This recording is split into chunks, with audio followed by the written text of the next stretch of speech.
Yeah, I'm at the point now where I'm straight up checking it because it keeps becoming an issue. Yeah, so I was kind of surprised seeing how many like Japanese exclusive games got released on NSO this weekend. Like two of them are Japanese exclusive, and then we also got Super R Type, which I believe is a classic.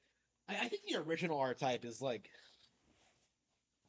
the legit 10 out of 10 like shmup, but yeah, I've never played Super Archetype, so I'll be really excited about playing it tonight. But yeah, I find it really interesting that we're actually getting Japanese exclusive games released in English. So I do hope this opens the gateway to more imports and hopefully more localizations.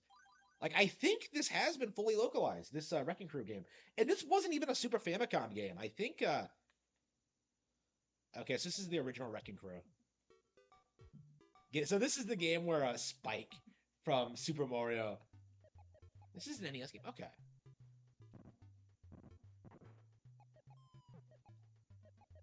I have never seriously tried to play this game before in my life. Was this an arcade game or a Famicom game or what?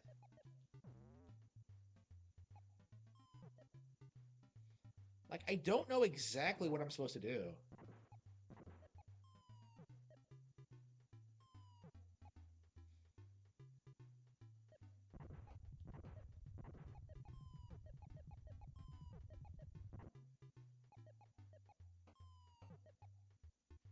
Yeah, I think you're just.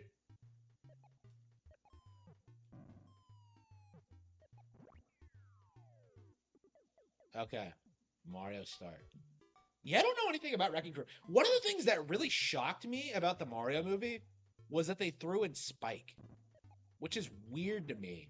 Because, like, he was just like. I don't even think he was a character in the game. Was he just like Mario's undisclosed boss or whatever? Like I was like just really surprised that they went with that direction. But again, that's part of why the movie is so great that they did that. Oops. Oops. Why is there a snake on the construction site? Okay. We need a Wrecking Crew rebate. We need a new one of these games. Clearly, this has been a neglected Nintendo IP.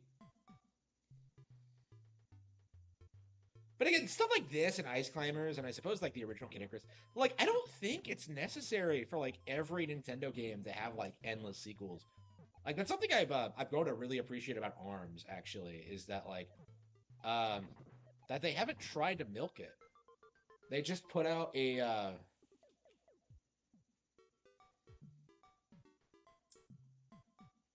they just put out a really good game, and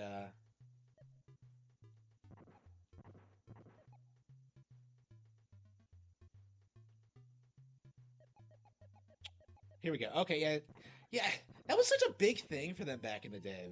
The whole like sliding screen. Like, hang on, did I screw that up? Wait, can you get back up? How do you get back up?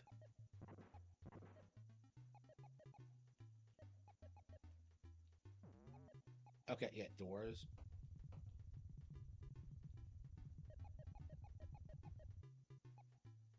Yeah, they loved doing that back in the day. Like, oh, you walk the left side of the screen and then come back on the right. Yeah, Mario Bros. Did that. Kid Icarus did that. That was such an iconic thing for them back in the 80s, but it fell off at some point for whatever reason. Okay, here we go.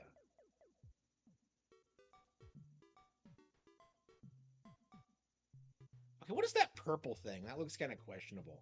Okay, wait. What the hell is that?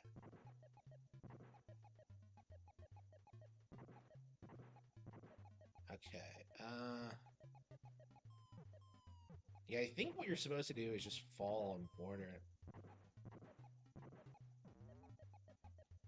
Do you have to hit the doors too?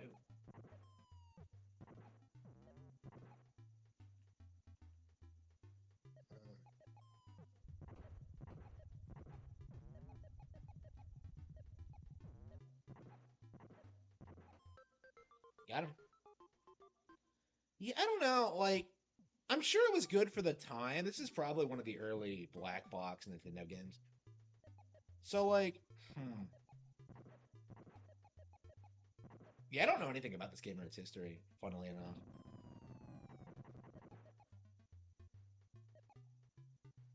So the only thing that can kill you in these games are the snakes. Oh, come on! Like, I stunned the snake with a bomb and that didn't kill it. Like,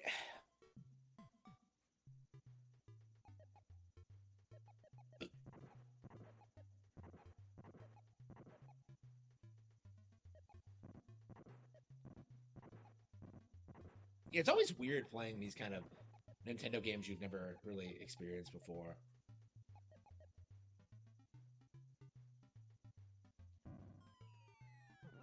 I really gotta play through Zelda 2. Like, they remade this before they remade Zelda 2. Like, I don't understand why this game got a 99, 98 re-release, but Zelda 2 never has. Like, Zelda 2 has been ported pretty consistently. Like, Nintendo will support Zelda 2, but, like, they don't really do anything with it at the same time, right?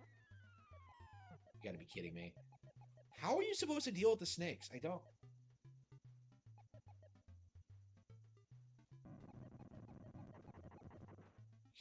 Oh, fuck. So they just come after you? Okay.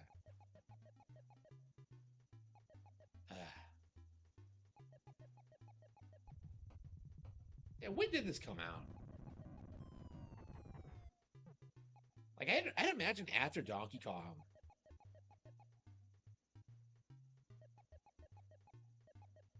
But before Super Mario Bros. And maybe this, like, predated Mario Bros. 1985? Really? Okay. Phase 4. 82? How many levels are in the game? And you can design your own level?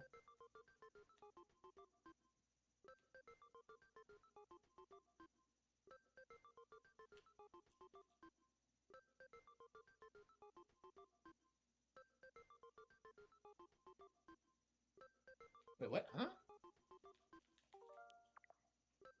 What the hell's going on? Why is it loop? Oh, is it playing through all the levels? That is weird. Yeah, Excitebike did that too, where it gave you like a level design feature. Kind of crazy for the time if you think about it. Like this is like really the early Mario Maker design. Let's try that again. Okay, design phase 1. Okay, there are 4 phases. Okay.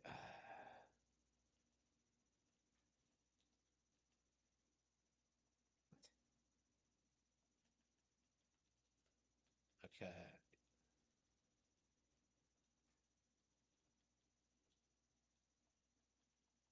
Crazy that they just let you do this.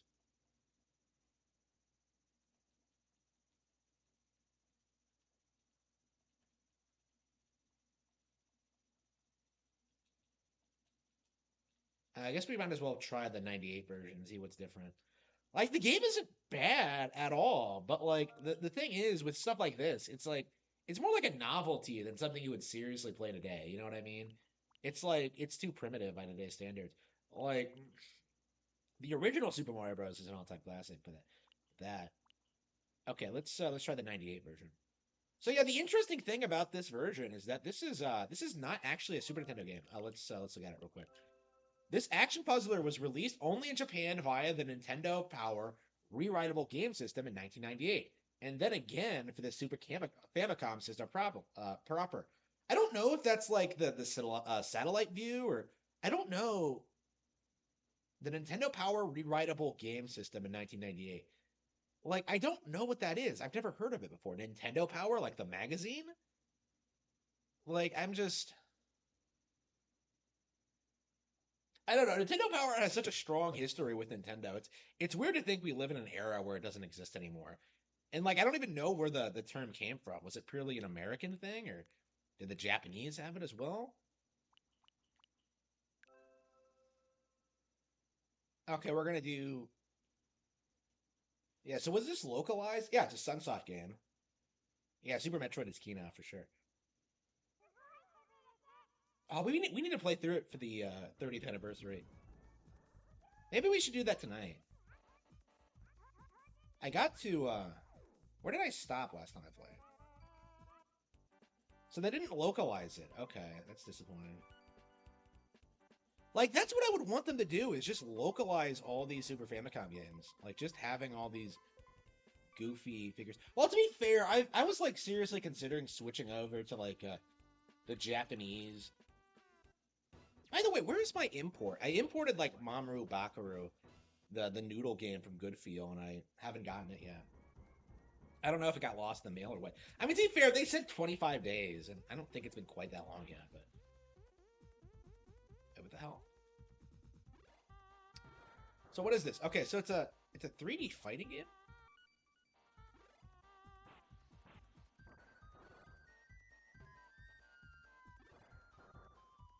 It's like a 3D Super Smash Bros. What the fuck? Well, not that 3D, like a top-down Super Smash Bros. You have like a basic attack button, a jump button. I have no idea what's happening.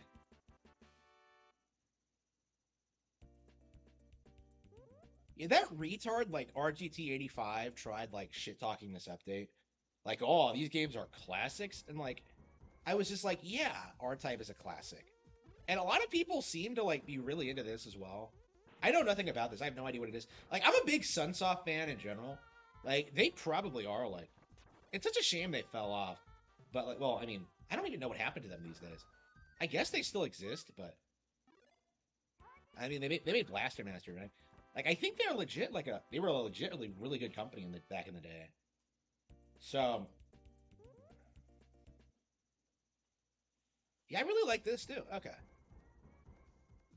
Again, like, the big issue with this is that it's not localized. And, by the way, localization is not a bad thing. As, I don't know, it's been demonized so much by, like, activists, but...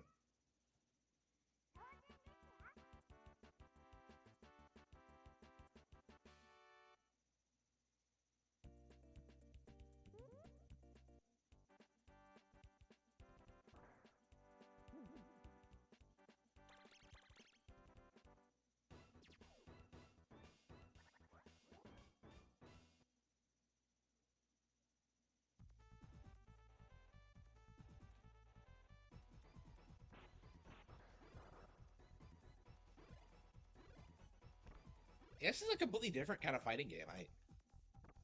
Yeah, I think it's good. Like,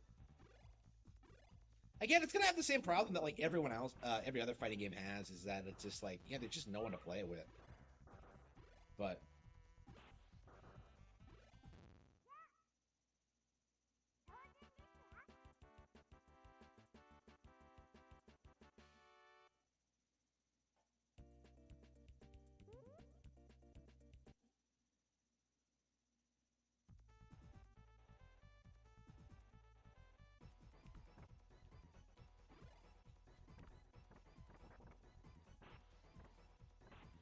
yeah, I prefer games like this that are like short to the point, that are fun to play.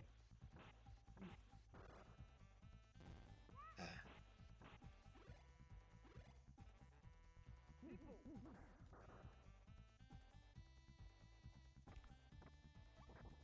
yeah, the sprite work is good. When did this come out? 92? I think it's it. It does feel like an early Super Famicom game. Yeah, I love the Super Nintendo in general, but it's been rather unfortunate that I haven't been able to dive into a lot of the really classic titles, like the Super Famicom stuff specifically. Like, it feels like a lot of stuff in the Famicom era never came over here. Like, you had like all the Mystical Ninja sequels, and well, Live Alive came out recently, but was that last year? Wow. No, was that 2022 or last year? I think it was 2022. Man, that doesn't feel that long ago, but yeah, I was thinking that, like, yeah, after I finish all the Final Fantasy games, I'd love to play like Live Alive again. I mean, I guess like the way Live Alive works, you can like boot up any of the plots like whenever you want. Of course, we'll never play the Ninja one unless we're doing a full game playthrough. But I don't know, man. Like, I love Live Alive a lot.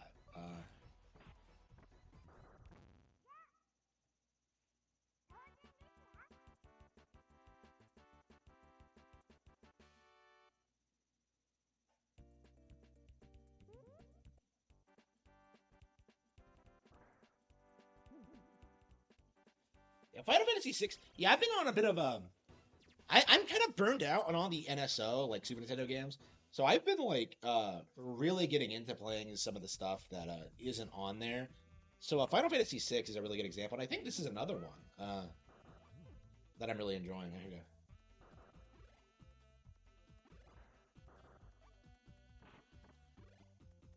Yeah, Final Fantasy VI, I have been hooked on ever since I started playing it again. It's been I got past like that the point where I typically stop. I have this really bad habit of stopping after you first get to the Empire. I think because I remember like everything up to that point like pretty clearly. But like yeah, I do tend to tend to fall off a bit of that after that point. Like it's weird getting to like going to like define the espers and like realizing that like wait a minute I haven't played this in probably over a decade because I've started the game before like over and over again. I love the game, but I always have. But I don't know. I think this playthrough is the most fun I've ever had with it. Honestly, like I really think that like Pixel Remastered is a better version of the game than the version I grew up with, which was Final Fantasy VI Advance. Like I think the game has like a better difficulty balance. I think the graphics are better. Like the opera scene was just gorgeous, right? I love the animation upgrades. Like, it just it's just a really great remaster in general. I think. It's weird how like how much they've been able to change like these different versions of the game, right? Advance had like the better localization, and now with remaster we have like more tweaks, and like it's a more difficult game in general. So I don't know, man. Like you could legit like they've done a really good job keeping those games relevant. It's crazy how many different versions of Final Fantasy there are. At least the classic ones. Like everything after 7 is just a mess. Like I don't understand why 7 never got like remade properly. Like that's what I would have done. Is just like they made 3 and 4. Just make 5, 6, and 7 like in the same style, and that would have been Kino. But no, they chose not to do it.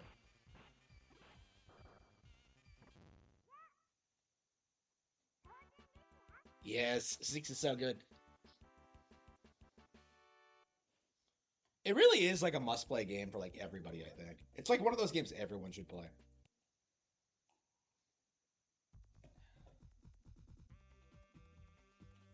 Uh, yeah, I'm really surprised like playing again and just kind of thinking about how much I actually really love a lot of the characters. Not all of them,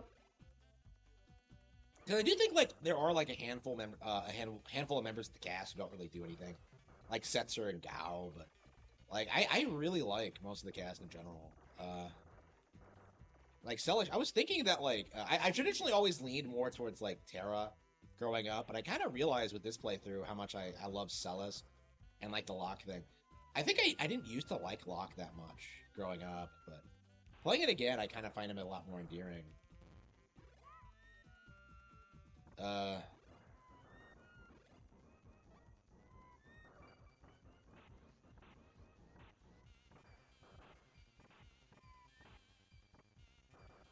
and like, Final Fantasy VI really respects your intelligence too. I was thinking about about that this morning, right? How like there are a lot of things in the game that aren't like clearly emphasized or explained. Like there are plenty of characters from the first half that don't reappear in World of Ruin. Like, are they dead? Like that's the implication, right? But that might not actually be the case. There may be like something else that happened to them, right? There's a sense of mystery about like what happens to a lot of the characters, and then there's like stuff that's like they don't outright tell you, like Realm's who Realm's father is, for example. Like there are hints to that like all throughout the game, but did I lose? How did I lose? No, I won. Okay. Uh, like it really allows you to like think about the setting and stuff like that. Like if you don't do things like very if you don't get oof, you'll never figure it out if you like don't pay attention.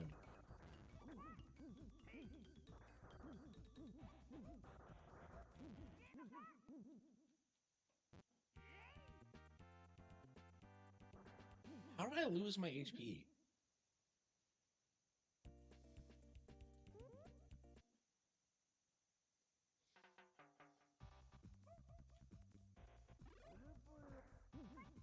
That's right. Oh, you have different moves. Okay. I was like playing this like an NES game with only 2 buttons, but now there's actually a different move. Okay, there we go.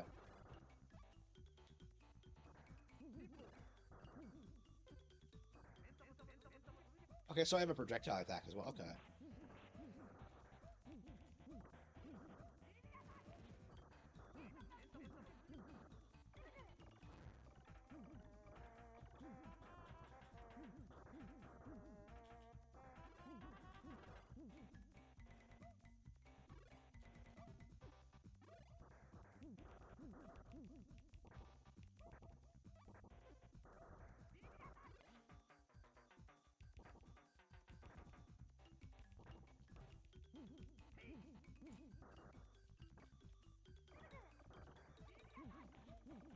This game is legit fun.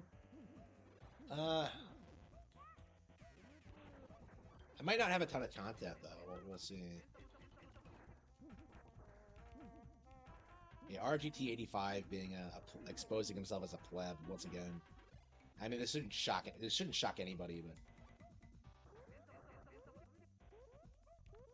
that bitch got him.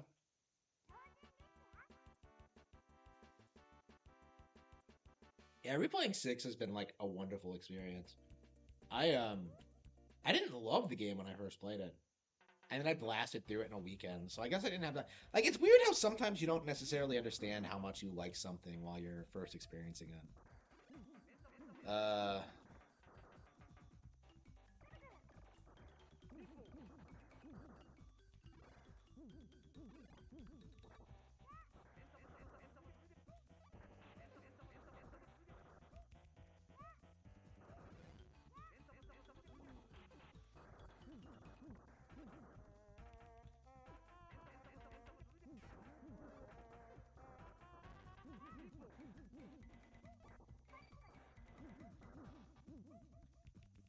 how does the projectile work? Sometimes you... Is it an item you use with the X button then?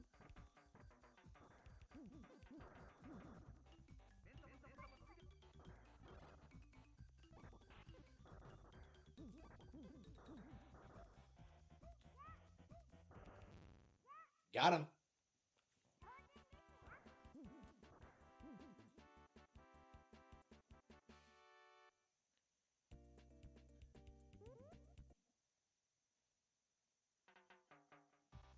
Yeah, this is a lot better than I thought it would be. Yeah,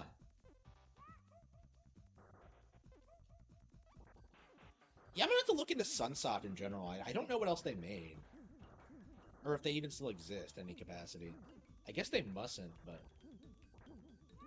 I don't know, I feel like all the really good developers from the 90s, like, went under a long time ago. Like, Treasure... What is Treasure produced? Like, everybody loves saying, like, oh, Capcom was the best in the 90s. No, they weren't. Like, Treasure was better. Like, Nintendo was better. Like, Capcom was not as good as people thought it was back in the day. People are, like, surprised and like, oh, no, Capcom has become Crapcom again with, like, the whole, localization thing.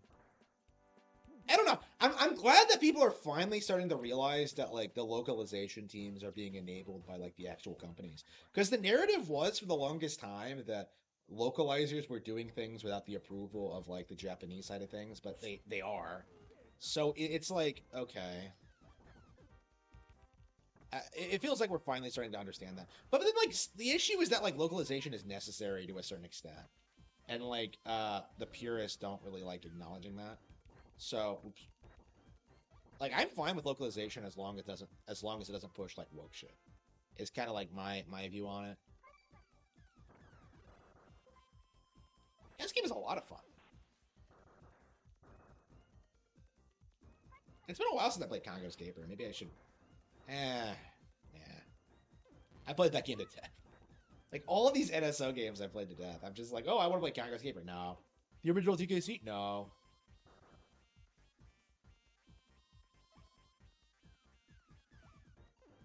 I re-downloaded Contra 3 though. We'll see if we play it. Well, the Contra collection specifically.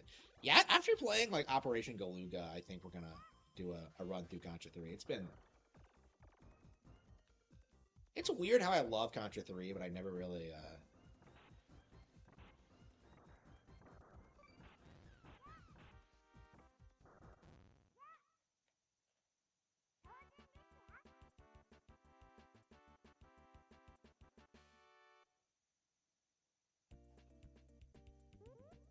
I don't know. I think the games I grew up with that I beat when I was like 15 are the ones that I really, really, really wanted to beat.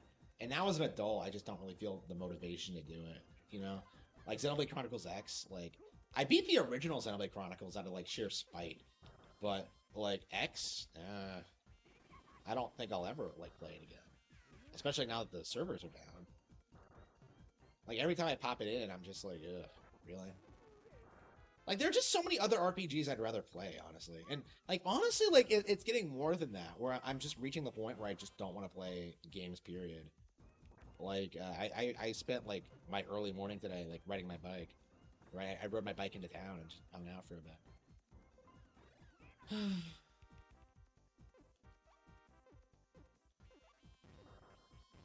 Yeah, I have like books to write. It's like yeah, I have so much more going on. It's like games do feel like a waste of time sometimes. Oops. I mean, the way I justify it now is that like since I'm up at night, it's the thing to do. But I don't know. Like I'm definitely reaching the point where I'm kind of interested in phasing out the. I don't know. I think I'm ready to retire from video. Well, not really retire from video games, but just not like buy everything that comes out.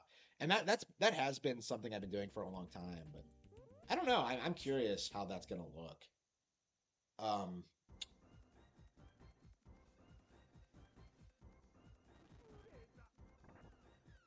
well, I mean, I don't follow Fallout, so I'm not the person to talk about that. I'm not a fan of New Vegas in general. So. I never understood the obsession that some people had with like New Vegas. Uh, I don't know. Like New Vegas is like the only game Fallout fans are allowed to like right now. I don't know. Seeing them spurg out about like the TV show was really funny though.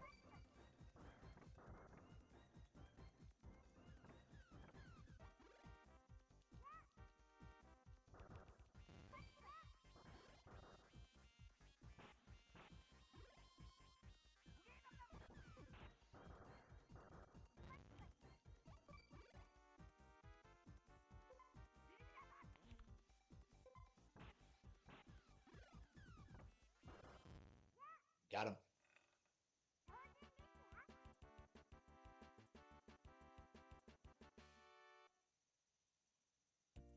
I just don't know anything about that.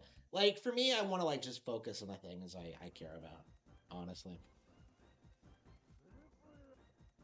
I think woke shit is on the way out. Is kind of my view on it. Like you have enough pushback from like younger people now where it's just gonna keep escalating. Like the Tomb Raider thing, like I do not think anything Tomb Raider related is going to survive wokeness. Like I know people try to claim that like the first reboot trilogy was woke, but I really don't think so because uh it didn't do anything woke. Like I think of like the original Mass Effect trilogy as being more woke than Tomb Raider. Like I don't think there's anything woke about the reboot trilogy. Like there are villages there. Like who cares? Like like to me the problem with the Tomb Raider reboot games was more of a lack of evolution than anything like political. And I've always been very vocal about that. So like I don't know. Now they're going woke. I'm willing to acknowledge, but I have a very strong problem with people like pretending that like they were always like this. Because they had an opportunity to make Lara a lesbian and just didn't take it. I don't know if it was like uh Square like cracking down on that shit or what. There were definitely people on the team pushing for it, but like that's true with every team. Right? There was that chick who was at Retro who was trying to tell us that like she was pushing to make Samus trans or something. Like these people have always existed, so it's like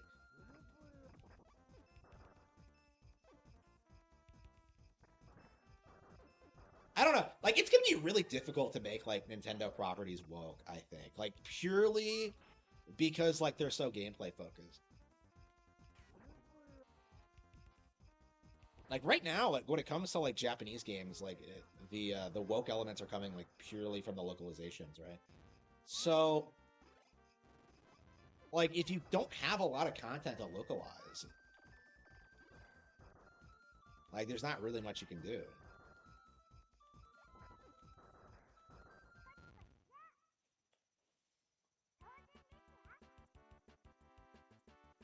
Like trios can make like lines of dialogue as gay as they want in Fire Emblem. It's not going to like magically give them like endings together or whatever. Like they can't, they don't have the ability to change that. Like I was shocked when I played Engage, how they did not like make Rosado a tranny. Like I was really surprised by that. Uh,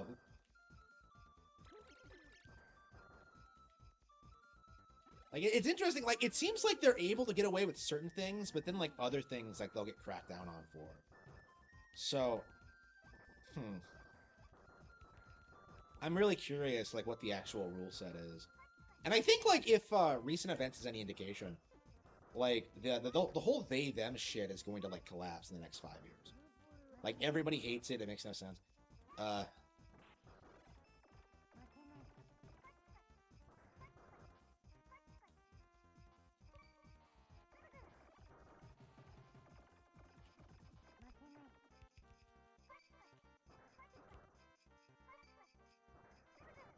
okay, okay. So you hold the button. I was wondering how you use the projectile attack, but yeah, you just hold the button.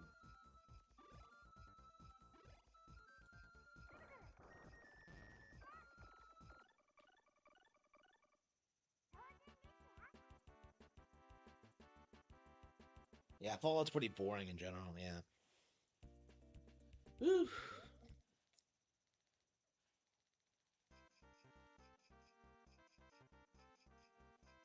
Yeah, this game is legit good. Like this would be the kind of thing I would rent for a weekend and just have a blast with it. Assuming I was a little Japanese kid and not a filthy obese American. I'm curious what the state of Japan is right now. Because you see them like you see how like the government's trying to bring in immigration, by the way, even though that like certain shills on Twitter won't admit it. You can see like I think his name is Kishida, the new PM. Like you can see him shilling for the idea, but you can also see that like he has like a 17% approval rate. Like he's hated over there. So I'm really curious how this is all going to collapse. Like I do think that like globalism is doomed. Like I do think that because I went out to town, like I've been going out to town like regularly over the past couple of weeks, and I've been really surprised at how nice it's been. Like there isn't a lot of diversity. It's just like very pleasant.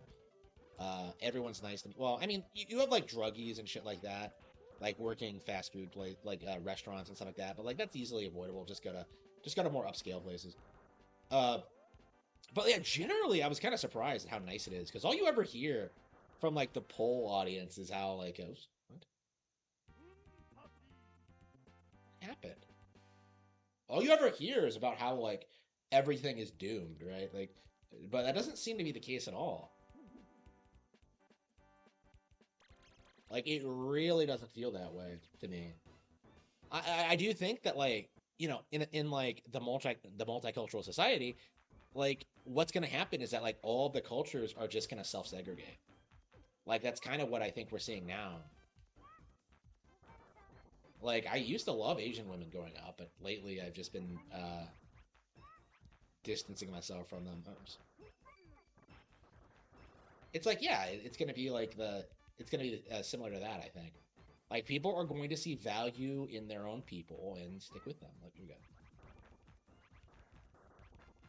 The idea that there's like some kind of value by being diverse, it's gonna like it's slowly dying now. I think it's safe to say. Uh, and like you can see it in how people are acting, right? Like I saw a report from schools about how kids are like segregating more now because they're being taught about racism from a younger age, right? They're not learning to like appreciate people for their differences.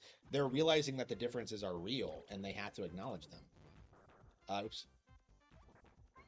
Like people were talking about how it feels like after 2020, people have stopped thinking that like black Americans are cool, which is interesting because they were being shilled since like the 80s. Oops.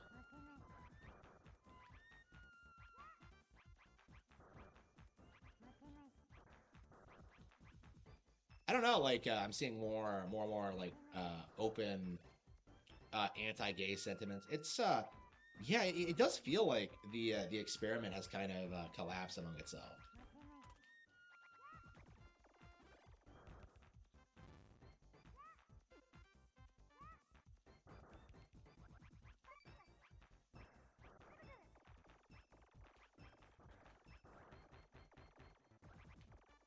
Like I think the instant that people stop watching like South Park and Family Guy, it's over.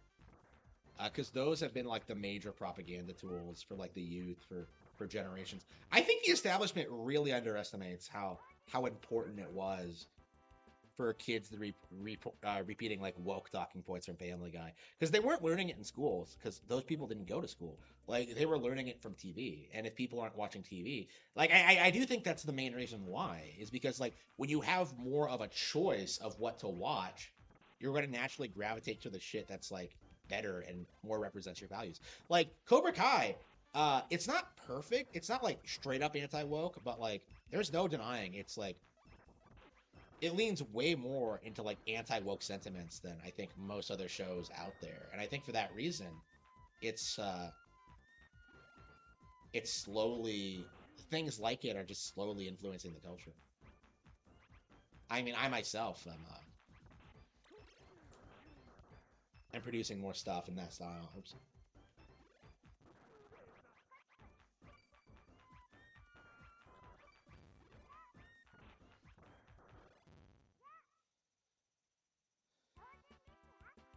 Well, I've never played this game before, so I don't know what I'm doing. I'm not even completely sure if I'm winning. Like maybe I am losing, and I mean it seems pretty self-explanatory to me.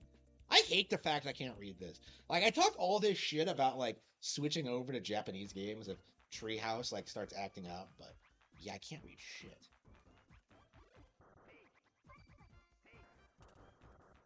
Yeah, yeah.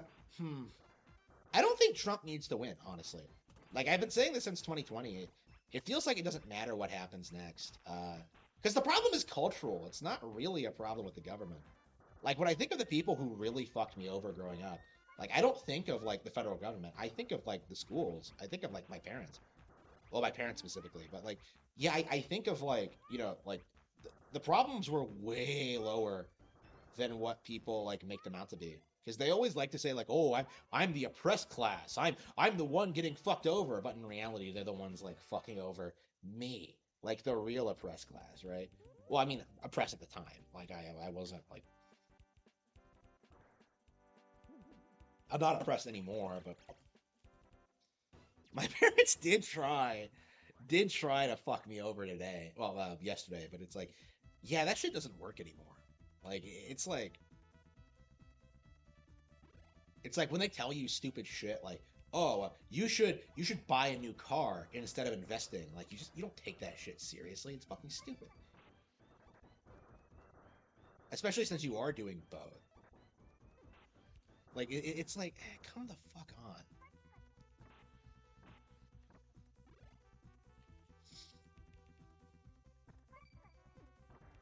Yeah, this game is good. Is this the first Super Famicom game I played? Well, yeah, I guess I played Live Alive,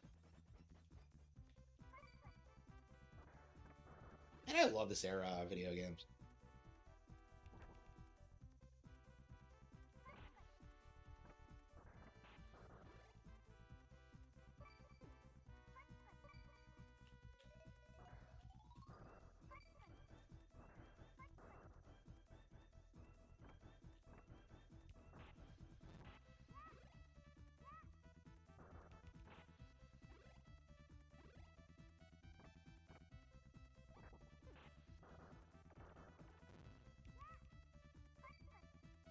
Ah, bitch.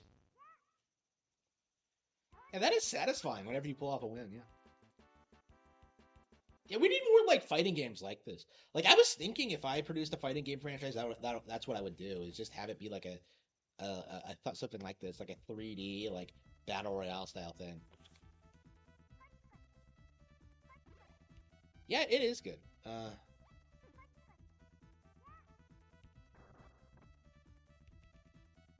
Wait, are we fighting like each other? Wait, this is a mirror match? Are we all the same character? Oh wow. Whew. I don't understand these characters, by the way. This is so like 90s Japanese.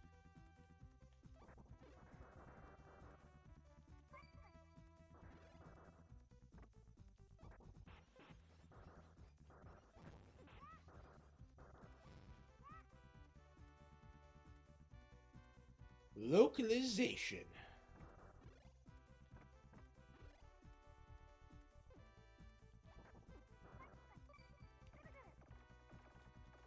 Oh, was that like pressing the button twice?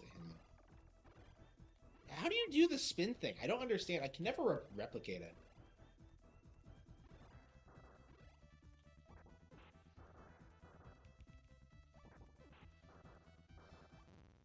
Got him. Yep.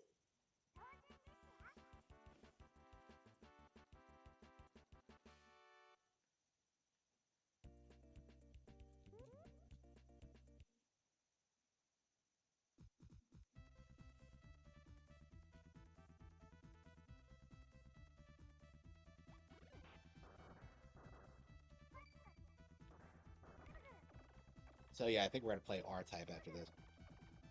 Yeah, when did Metroid come out? Like, yeah, Super Metroid. Yeah, I think it was a couple of months ago in March.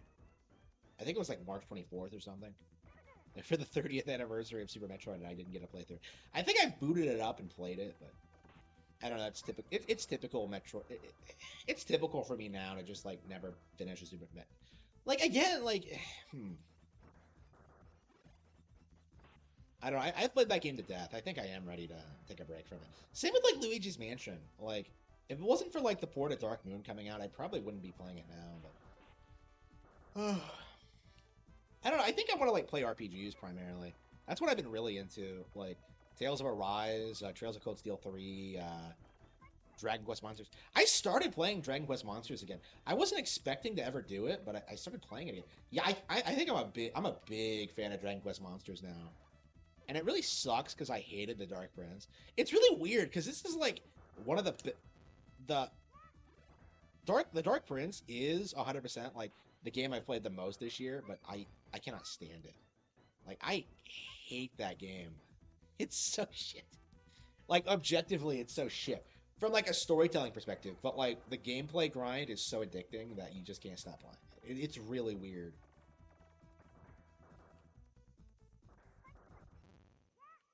And it's the most I've like. It's crazy the amount of time I put into it. Like I would say it's like over 55 hours now that I've put into it in like a couple months. I didn't start playing it until like February.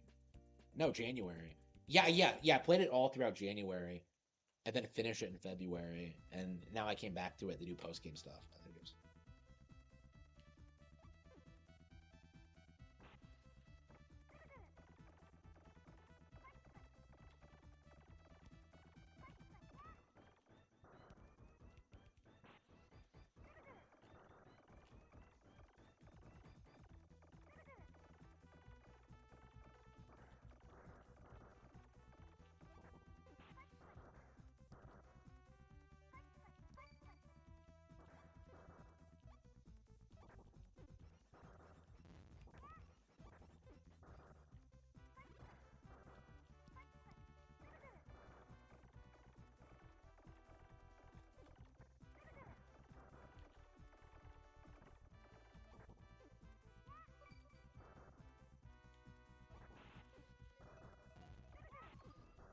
Ah, bitch.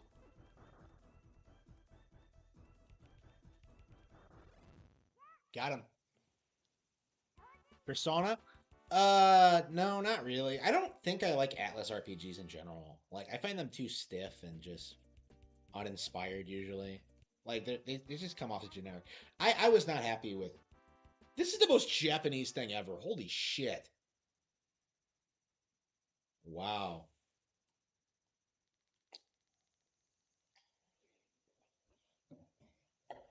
That is something. Oh, we're gonna get a title screen. Okay. So I proved myself to be the. Okay, shit. I can't read any of this. Uh.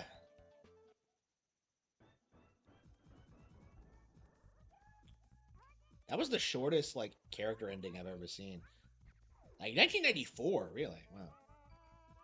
Oh, that was legitimately fun. I played through the entire thing. Let's see, what other modes are there?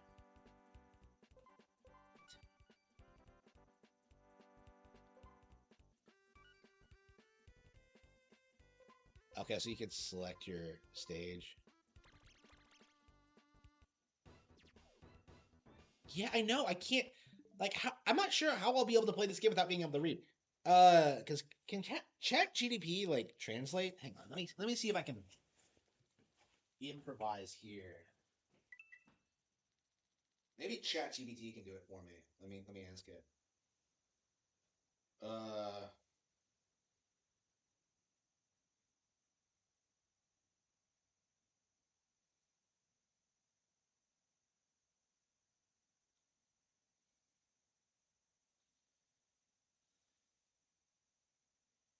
Uh, okay. It says it can, so I'm kind of. Let's see if this works. Hang on. Okay. Translate.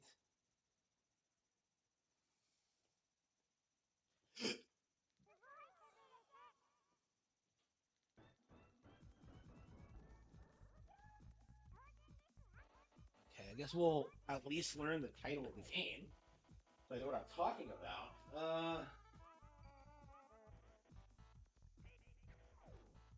Yeah, I'm not sure if we'll be able to read that. I'm taking a photo of the screen to see if it. Okay.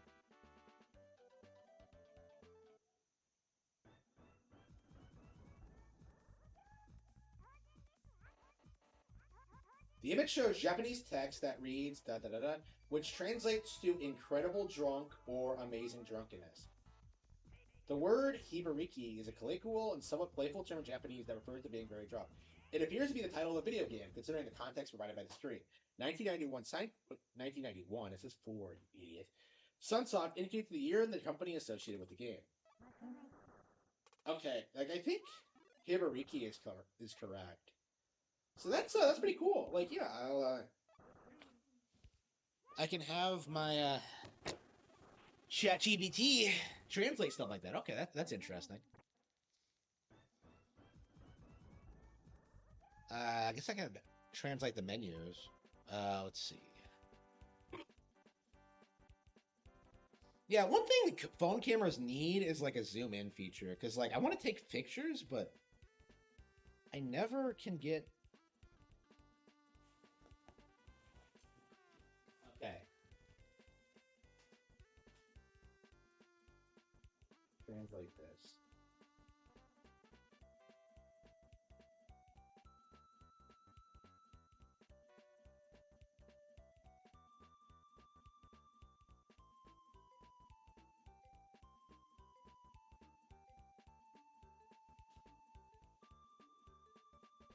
Start game and battle results. Continue from where you left off. It's a menu screen, likely from a video game, with options to start the game, view battle results, or continue from a previous save. That's cool. Okay. How did I cut my finger? That is really cool. All right, so I have a ChatGPT, which is okay. Yeah, I think we're gonna switch to the final game in the collection, Super R Type. Oh, I'm so excited! I love R Type. I haven't played this in forever. It feels like so. One of the reasons I never got into shmups was because I never got around to finishing the original R Type. So it's like I love the game, but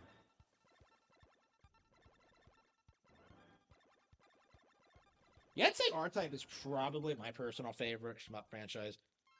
Uh, but this is a genre I'm not super familiar with. 1991. Man, all the good shmups came out in like the early 90s. I mean, this is a genre that fell off for a reason, but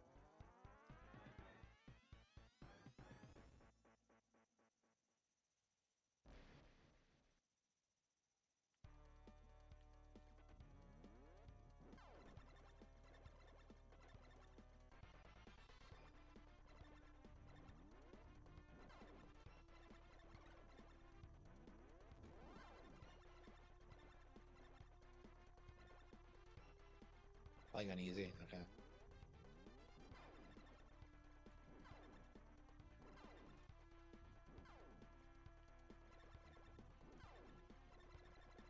X is like auto fire. Okay.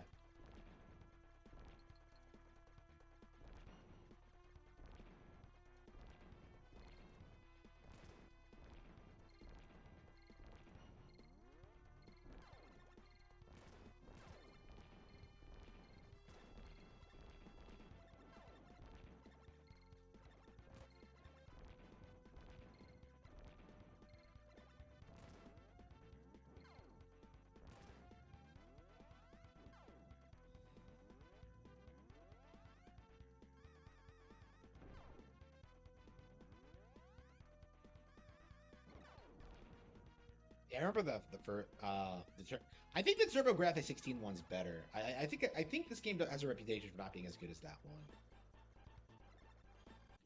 Shit. Like again, that's kind of my thing with every shmup I ever play is that like, oh, I could be playing Gradius 3 or R-Type 1 right now. Not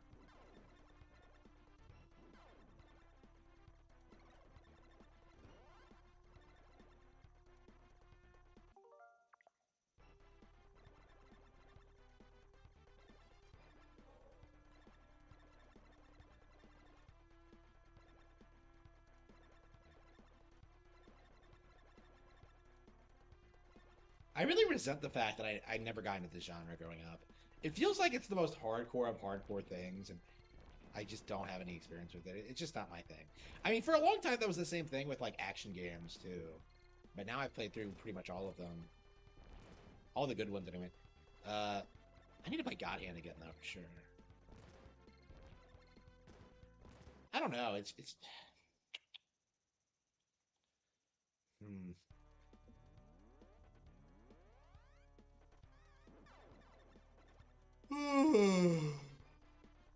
Oh.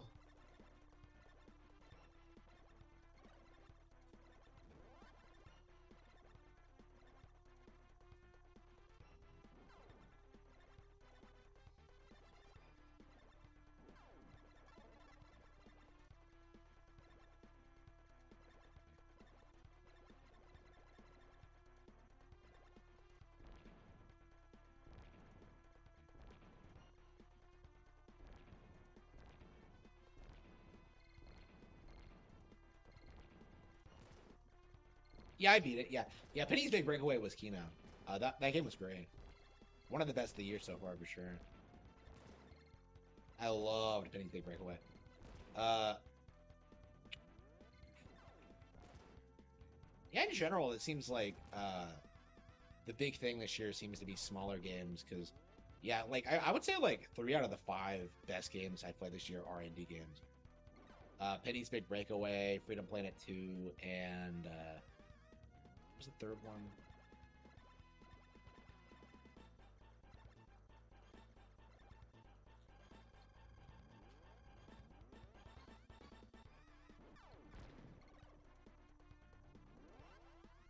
Yeah, there's been nothing good coming out from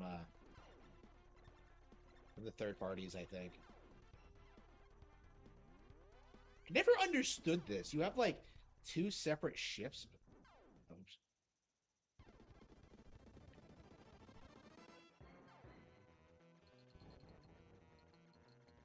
It's Krakow from Kirby. What's he doing here in space? Okay, that looks exactly like Krakow.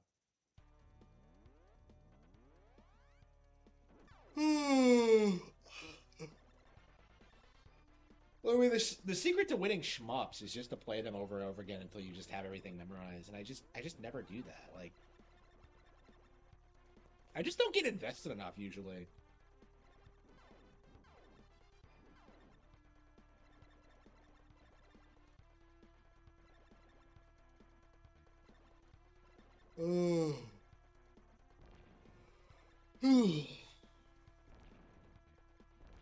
these classic shmups, I don't even really beat the first level. It's just like, it's not even really that I can't. It's just that I don't really want to. I just don't get really into it. It sucks because I don't think the game is bad. Like, I like the sprite work and the background art and the controls and everything. It's just, I don't know. It just doesn't do it for me. Notice I'm not saying it's bad. I'm just saying it doesn't do it for me.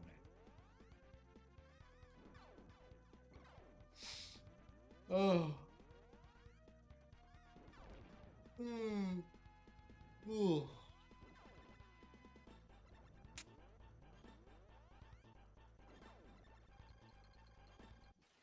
Ah, damn it.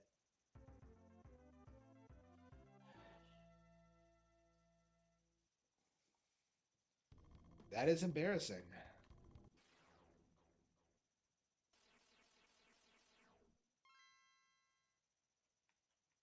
Yeah, that was on easy difficulty too. Oh, there's a novice difficulty. Okay, I guess we could probably try it again on the easier setting. What? You can turn the music off? Why would you want to do that?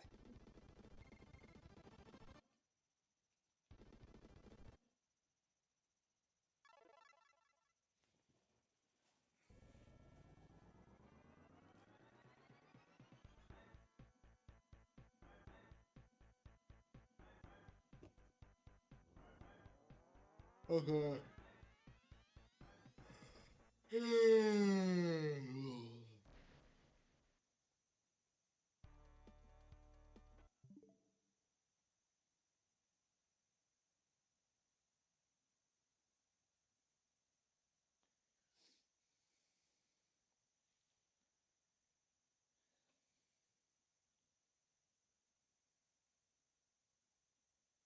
uh.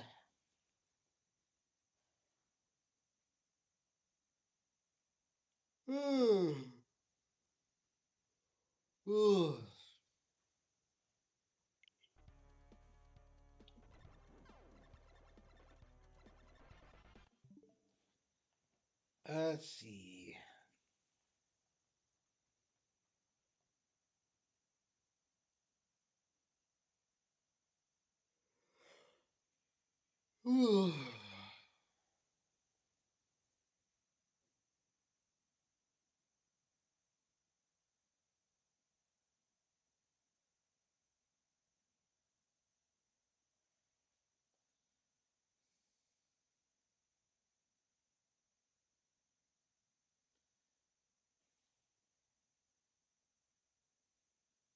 Hang on. Alyssa upload Sir Baldalot and the Kiwi Nidian Thrudes.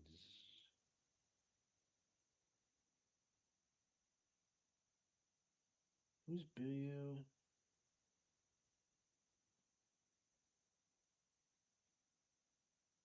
Okay.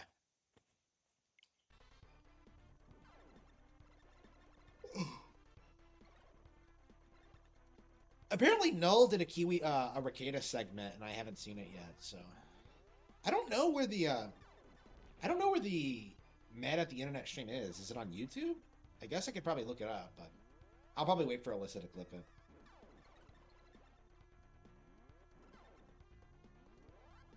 Yeah, I haven't seen anything Null related in forever. I have no idea what he thinks about Ricada. Like, my thing with Null, and I don't know how many people agree with me with this, like, Null was, like, damage controlling for Ricada for a long time, so...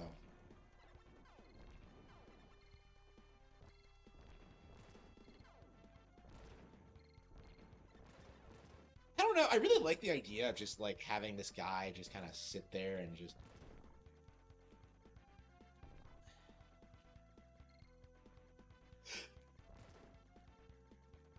Is that a frame rate drop? Okay.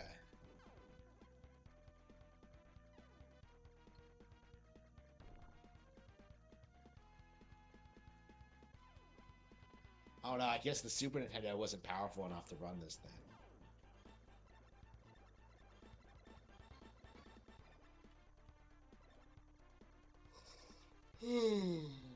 Oh.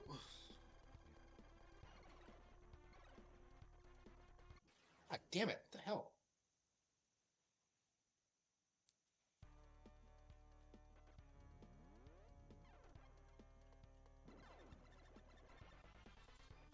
Yeah, I don't think I like it as much as the original R Type, which I've never beaten. So okay, I actually re-downloaded the original Metroid Prime because I wanted to start a third playthrough. That's right. The game is a year old now. I mean, Metroid Prime Remastered is a year old now, and we are on playthrough number 3. That's how much I love, love, love Metroid Prime. I think we're gonna do it on easy this time because we did it on a veteran last time. We've already done. I think all the achievements we have left require like us to scan everything. So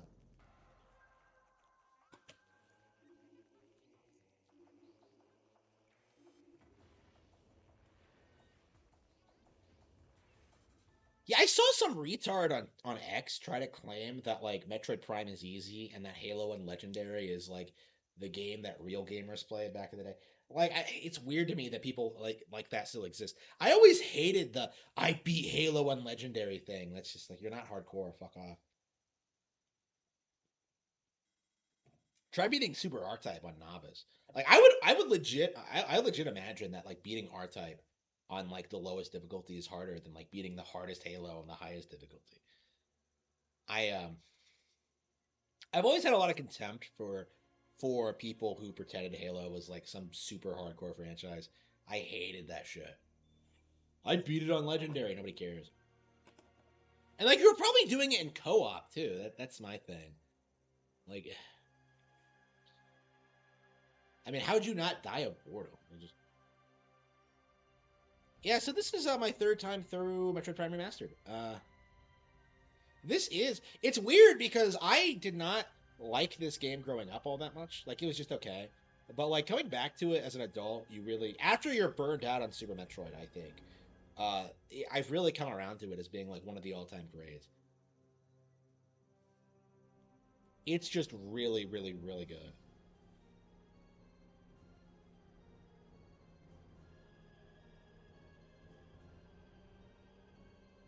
Halo is so overrated. I know, right? It's so frustrating. Like the Act Man released a statement saying that like, oh, Halo could totally make a comeback. Like, no, it's not. Like people don't understand why Halo was popular. Like it wasn't because the games were good. It was because it was just the right place and right time kind of thing.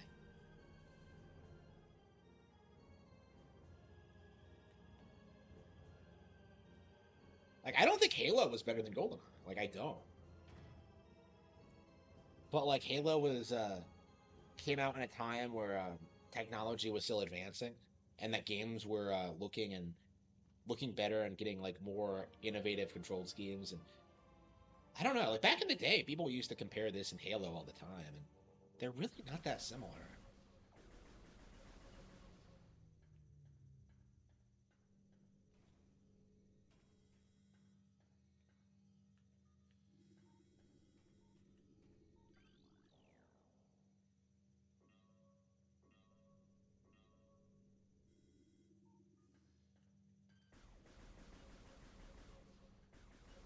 Yeah, I've played this 3 times and I haven't really played Metroid Prime 2 at all.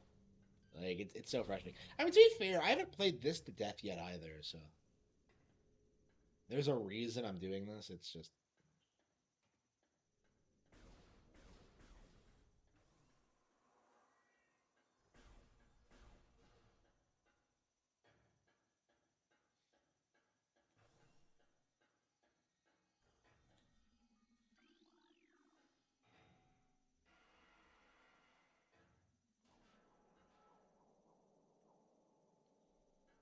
yeah, for sure. I'm shocked they haven't announced Metroid Prime 2 yet. I suppose they could like release it whenever and then do Prime 3 like next year. I don't know. I wonder if like the majority of people have even finished this game yet. I mean, it was fairly popular, so I mean, it's interesting. Like Dead Space had a way bigger marketing campaign, way more done to it. Uh, people were shilling for it over this, and like they still sold about the same amount. This is the only time you're charged being able to destroy anything ever.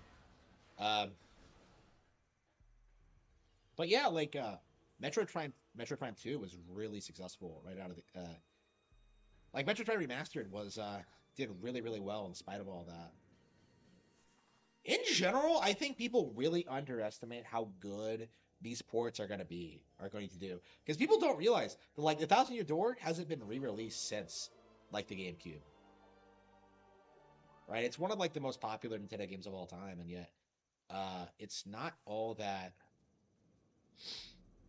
It hasn't been like milked to death, and like on top of that, it has like legitimately good sequels. So it's like, like I think people are going to be really surprised by how well the Thousand Year Door does. And if they decide to go back and make a real Paper Mario 3, I think we could legit see that Paper Mario do really well. Like in general, I find it interesting that they re-released a remake of the Thousand Year Door and the thousand Super Mario RPG at the same time. Because to me, that seems to be an indication that they're like gearing up to release the new one, which is great. We haven't gotten like a new Mario RPG since like Origami King. Well, to be fair, like yeah, Paper Jam and Origami King for like both of the Mario RPG series. Like Mario and Luigi in particular was that was like the real RPG series. Like Paper Mario has been more experimental for a long time. So I think if they like go back to basics with Paper Mario, or at least like make it more of an RPG, I think they could do a lot with it. Like make it like a legit Mario RPG too, and they could really do a lot with it. I think. Origami King doesn't. I hate saying Origami King and Color Splash are bad because they aren't, but there's definitely like uh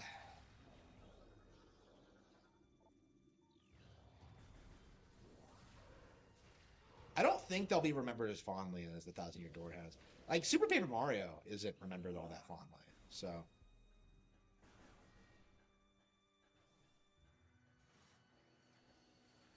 I don't know. I think them like doing something different with Paper Mario is on the table.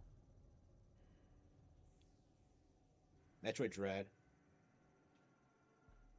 Yeah, the online success. Yeah, the only reason Xbox was big was because of the online play and like that kind of thing.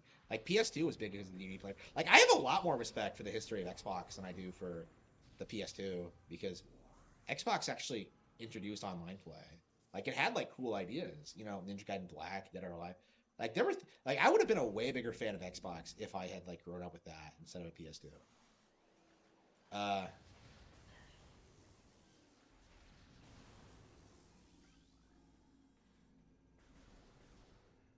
it's crazy how little damage you take on the lower difficulties.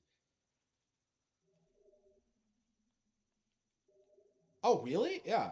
Uh, yeah, Mario RPG. I was really surprised at how much I enjoyed Mario RPG because I played the original on the Wii Virtual Console, and I did not care for it. I thought it was like goofy, and I thought it was ridiculous. And then like I kind of played it again I played it again on the Switch, and I was kind of surprised at how much I enjoyed it the second time. I did everything in it. It's a really well paced RPG. They are legit really good entry level JRPGs. I think the Paper Mario games and Super Mario RPG. Not so much Mario and Luigi, but um,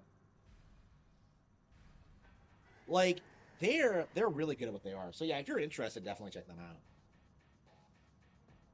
Like I think Mario RPG did really really well. So I definitely think that's like something we need to see more of is just like more Mario RPGs because it just feels like we haven't gotten anything like that. Like in general, it feels like we haven't gotten anything new or exciting in a long time. Wait a minute. Wow. Okay, playing this game on casual. Okay, don't do it. Look at how quickly I. How did I take out so much health so quickly? Wow. Wow. Okay, like note to self: never play Metroid Prime on casual. Wow. I mean, I just came off a hard mode playthrough, so it's even more jarring. This game is brutal and hard. Was casual even a difficulty in the original Metroid Prime? Like, I don't know what they all changed for this version of the game. I think there were only two difficulties in the first one. Is that right? Yeah, this ship escape sequence has never been as iconic to me as the Super Metroid one. It feels too slow and nuanced.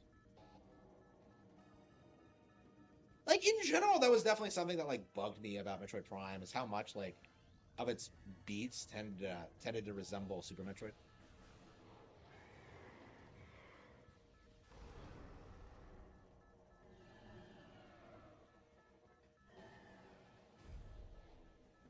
Oops. Like in general, that was my problem with the game growing up. Is that like, well, Super Metroid is better. That was like my justification for shitting on the game. It's like, well, I like Super Metroid more, but which I guess I still do, but I don't know. Is that true? Like, I don't know. Like, I've played Super Metroid to death so much. Like, I feel this way about like basically all of my favorite games. Is that like I've played them all so much that they're just not fun for me to play anymore. Like, I can't. I feel that way about like No More Heroes, Bayonetta, uh,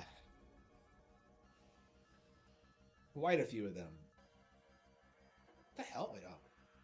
Which I find really interesting.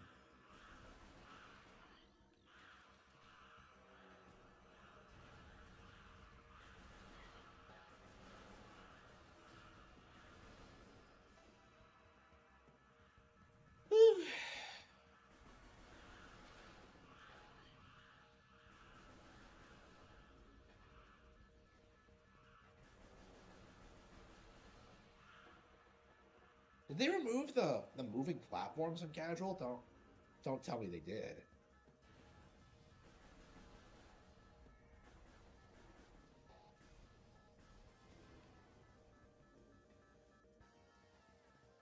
Mainstream hit. I think they're too difficult for casuals. Like I think even like Zelda was too difficult for casuals back in the day. That's like the real issue is that people say they want like mature games for mature gamers. They want hardcore shit, but that's not really true. If you just look at like what people finish versus what they don't.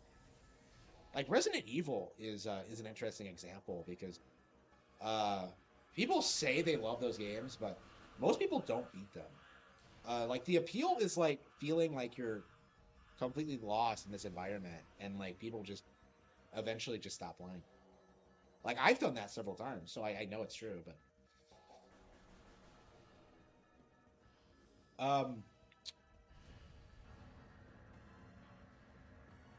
I don't think games necessarily should try to be mainstream.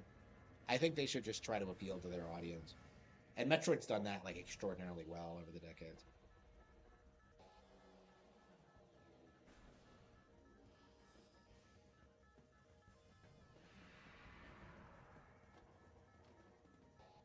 Other M,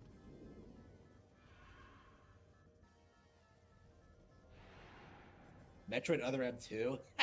I mean, some people would argue that's basically Dread, right? Like I remember Sean Malmstrom like complaining about like Samus being more agile in Samus Returns. Like, oh, they turned her to Other M. It's always weird seeing these people like complain about the stuff they do.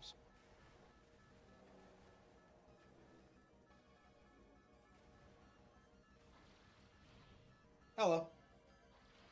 Yep, just playing Absolute Kino.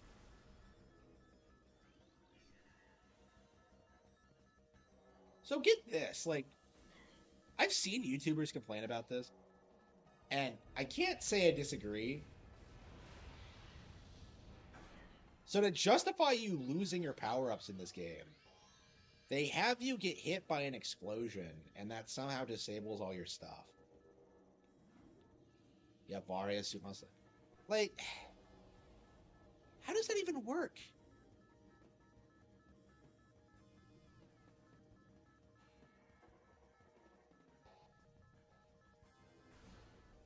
And again, you don't lose your stuff again, so it's just kind of like it just seems really contrived.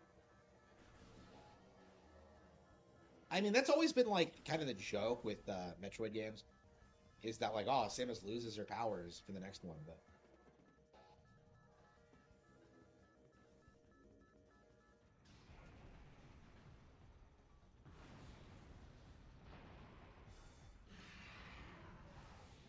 Yeah, definitely. I mean, I definitely think there's they had the right idea with like Federation Force. Like people don't like to admit it, but Federation Force is basically what the casual audience wants, right? They want a mission-based structure. They want like online co-op. They want like serious military like operations, right? Like Metroid Prime Federation Force. It's kind of hilarious when you realize this, but it actually is a better Halo game. Like when you get right down to it. But yeah, it didn't do well, so we're probably not going to see anything like that for quite a long time. I mean, they specifically said that like the reason it was made was to lead into Metroid Prime 4. And like it does feel that way that like Prime 4 is going to be a sequel to Federation Force. So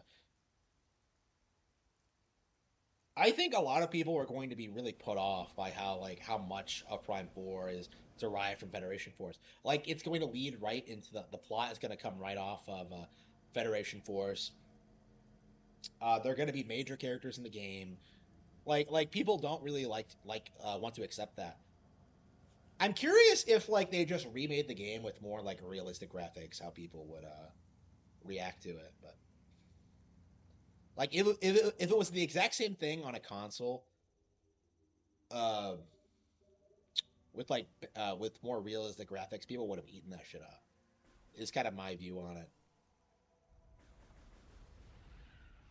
Like I have a very big issue with how people treated that game when it was unveiled. Oh yeah, that was one of the E3 2015 games, wasn't it? Yeah, I was kind of thinking of like, wait a minute, why was E3 2015 so hated? It was Federation Force, wasn't it?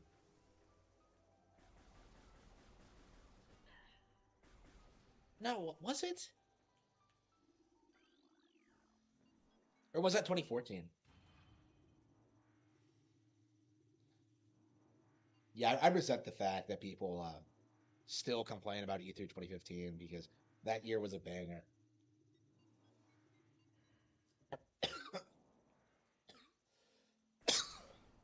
I've brought this up before, but um, like lately we've been getting directs that are worse than E3 2015, and yet you don't really see anybody complaining, just because the Switch is more successful than the Wii U was. Like that's the only reason why. Like it has nothing to do with the games themselves. It has everything to do with like the way.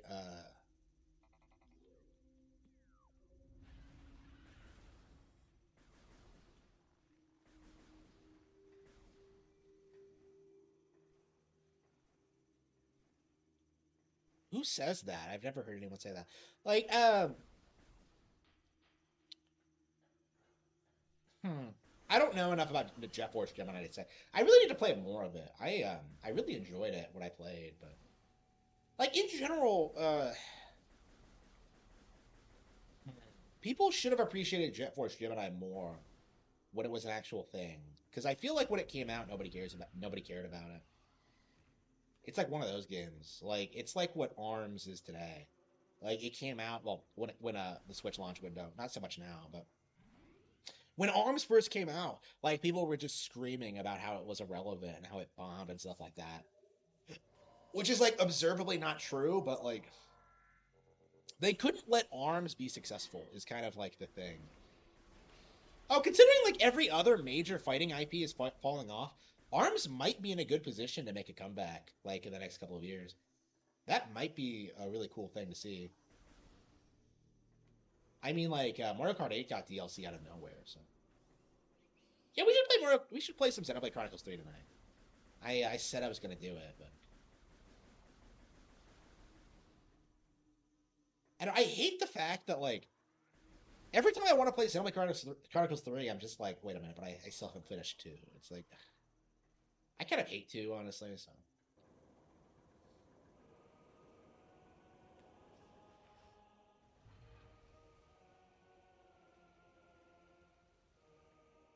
yeah, it's crazy how many times I've done this over the past couple of years. Because I have not just played remastered. I was playing like the Wii version too on my Wii U.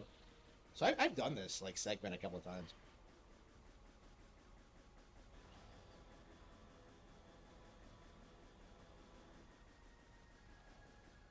Yeah, this is the kind of thing that's clearly made for.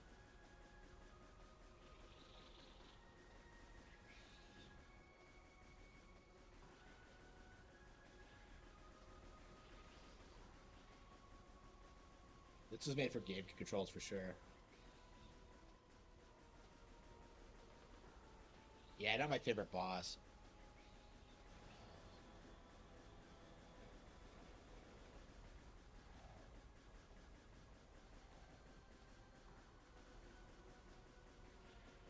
Yeah, I didn't grow up with Jet Force Gemini, so I own it. I've started it like a couple of times. I've played it on Xbox, on N64, on Switch Online now. Like it's legit great. I really enjoy it, but it's like it's just one of those games I just haven't taken the time to play through. Like same with Banjo Tooie. Like I just never got into it.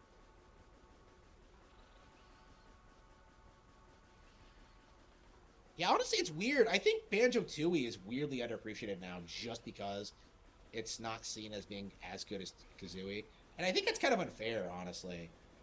And I think Jet Force Gemini gets the same kind of reputation. I think like it's weird, right? Like you're always seeing people say things like, "Oh, DK64 killed the 3D platformer, the 3D collectathon," and I'm just like, really? Like I kind of realized like when I heard that narrative over and over again, it was just a narrative pushed by game journalists, like trying to downplay the N64. Because like plenty of 3D collectathons came out after that, like Sunshine was one. Like Mario Galaxy came out after, like it's just like, and then Mario Odyssey. So it's like really DK64 killed the genre. Why? Because there were too many things to click. Like nobody has ever like given me a good explanation as to why DK64 is a bad game, and I think it's only because it's an N64 game. That's it. Like I think the way that like they handled that is what made the DK IP so unviable until like Returns came out. Was because like they were successfully able to damage control this brand, like this legit great N64 game. Like I'm not sure what people are talking about when they say DK64 is bad. I hate this boss. I just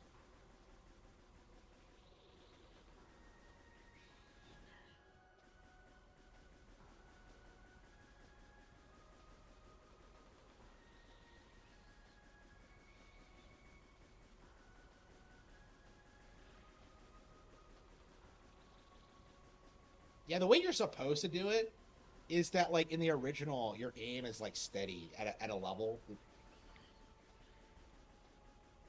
so it's a little bit easier. This is like one of those situations where motion controls don't necessarily make the game easier.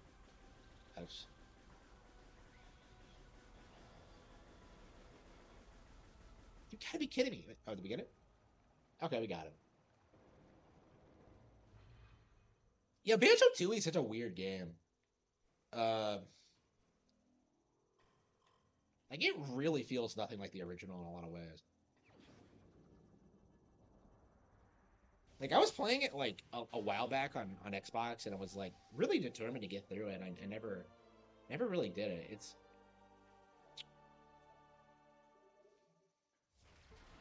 It's weird how even today there are like N64 games I still haven't played. Like the big one for me is like Castlevania 64, but like uh, yeah, you get the missile launcher before you get the. That was awfully convenient.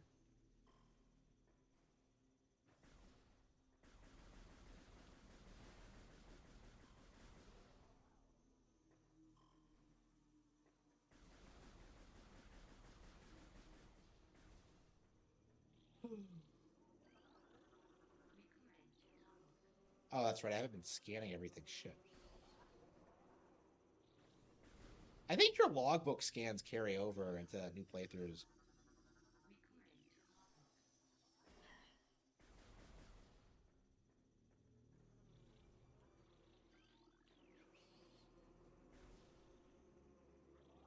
Yeah, I need to get in the habit of scanning things. I used to love scanning things so much, and now I just don't do it. I always forget. I have this tendency to just not do it.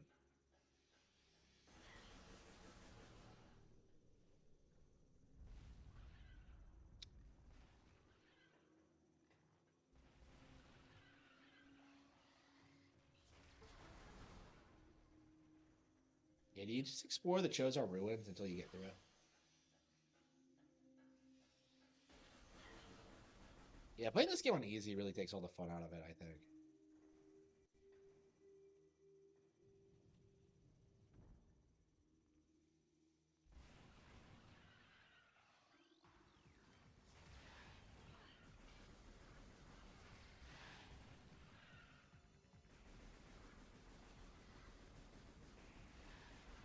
What are these things hoping to accomplish by like coming out and attacking me?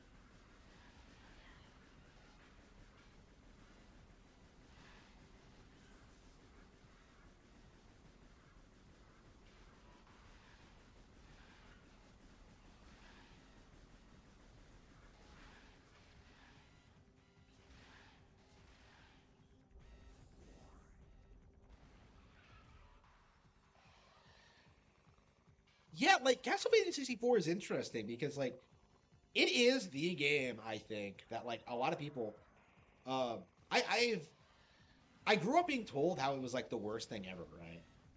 But like after growing up and seeing how many like of these games that are legit good were disrespected by game journals, like I've come to like I really honestly have this expectation that like Castlevania 64 is good, but it's just like wait, oops, what the hell?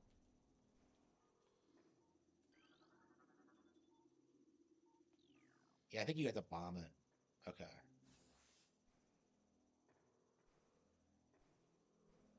So we'll have to come back in here after we get bombs. Yeah, I'm really curious if like Castlevania 64 is actually genuinely good. So I'm definitely like eagerly awaiting the re-release of that, along with like the DS game era games, of course. But yeah, you need the bombs. Interesting. Okay, I'll have to come back later.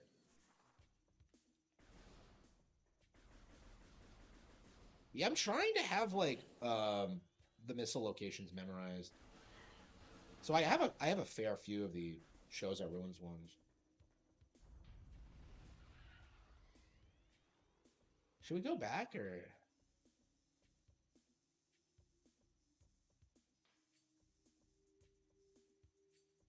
no? I think we keep going ahead. Hey, where are the bombs again? How many times have I played this game over the years, and I still don't remember?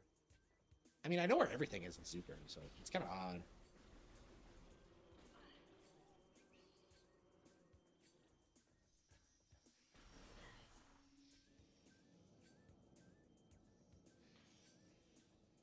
Yeah, I really should be playing Prime too. I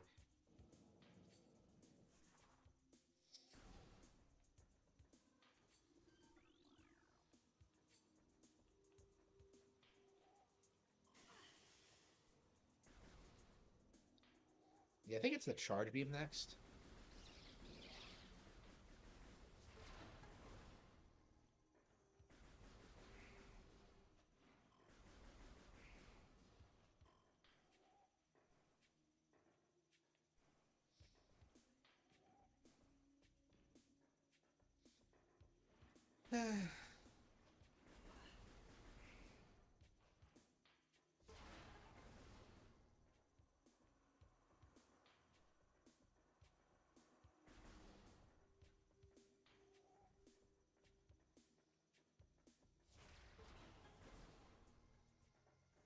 I mean, people keep complaining about frame rates, but is that really something that like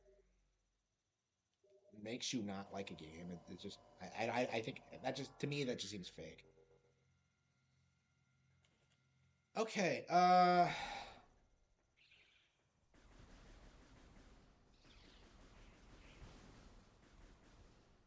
hmm.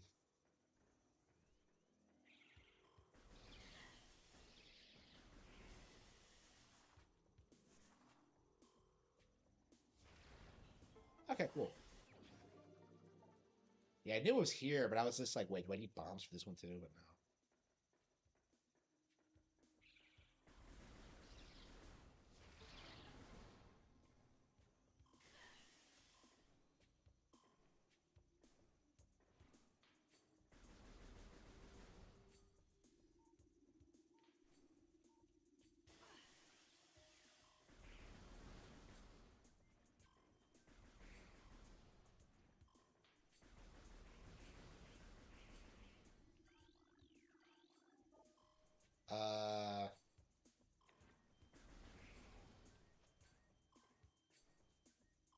Yeah, there's the one by the door. Is the other one up here? Oh, fuck.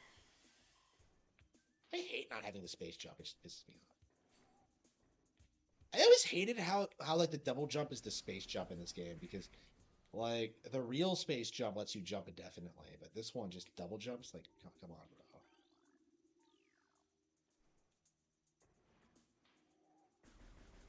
Oh, that's right. It's down here, isn't it? Yep. Here and here.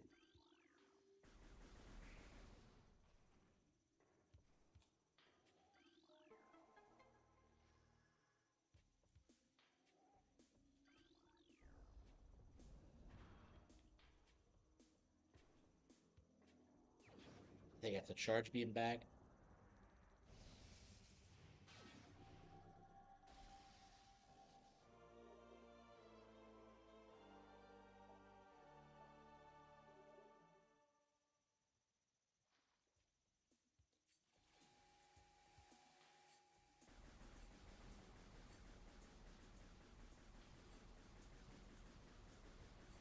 These environments are so much more creative than anything in Halo. Uh,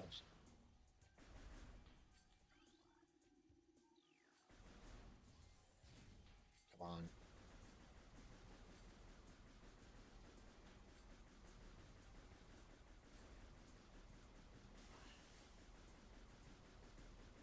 I don't know. I hear people like using frame rates as an excuse to downplay Nintendo games all the time. It's gotten really tiresome. Like I suppose there must be situations where it is true, but like I don't think I've ever seen one. Yeah, I think I'm ready to play something else. We'll probably just casually play through this game over the next couple of weeks. Wait, can I scan? No, no, okay, we got them already.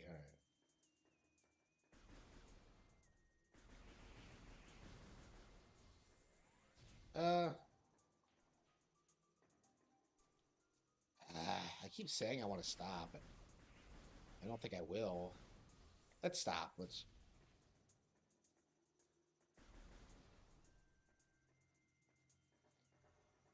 All right.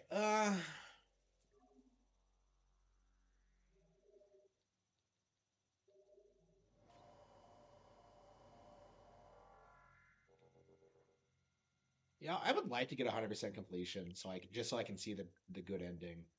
Like I think that's the only reason I kind of want to play the game. I have never gotten the 100% completion ending where you see like Dark Samus. Maybe that's what happens is that you get the 100% complete ending with Dark Samus, and then you unlock Metroid Prime 2. Maybe, but I don't know about that. Okay. So yeah, speaking of Castlevania, I felt the urge to re-download Castlevania Collection. I resent the fact that like it really feels like the only Castlevania game I enjoy now is Super Castlevania 4. I don't know. I guess it's like one of those games that the more you play it, the more you appreciate it. It really does feel like a magical experience as you go through this. Uh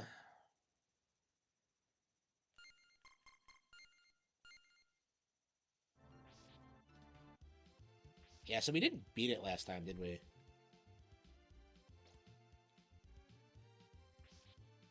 Or maybe we did and I just don't remember it, but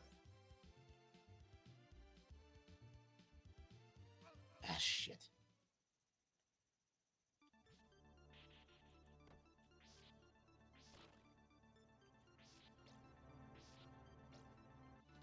Do do do do do do. I definitely would like to see Castlevania come back, but I don't know. Like they'd probably botch it today. Like after the cartoon, yeah. I'm not in a hurry to see like the series make a comeback after that. And that's gonna be the pro. Like I legit thought that was gonna be a problem for a while. Is that like people would be more familiar with the cartoon than the actual series? But I think like Smash Bros has really mitigated a lot of that. Netflix Castlevania as well. Yes, I know. I mean, it always was too. So it's not like a oh the good season the first seasons were good. No, it was always like that. Like people are just really unwilling to admit when something is just complete crap. And Netflix Castlevania is like a really good example of that, I think. Like, I was shocked when I watched that first episode for the first time. Well, not even the first episode, just the opening scenes. And I was just like, yeah, this is bullshit.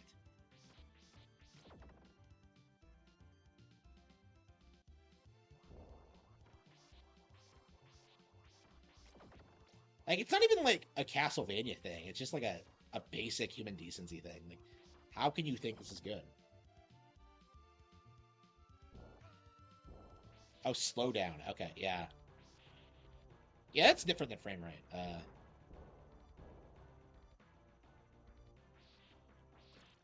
And that was kind of my point, is that, like, a lot of classic N64 games ran at 30.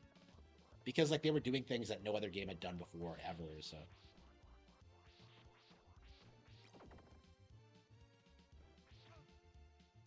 Okay.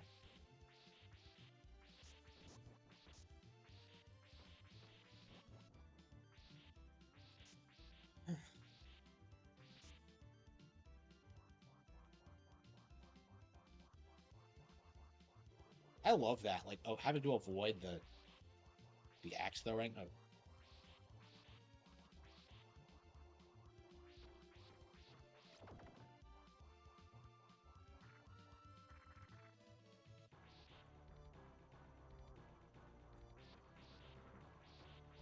Yeah, this is definitely my favorite classic Vania game now.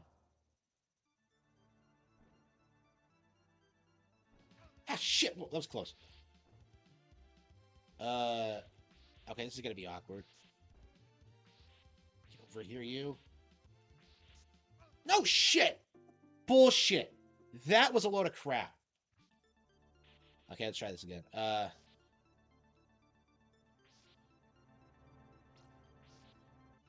Ba ba ba ba ba ba ba ba ba ba ba ba ba ba ba ba ba ba.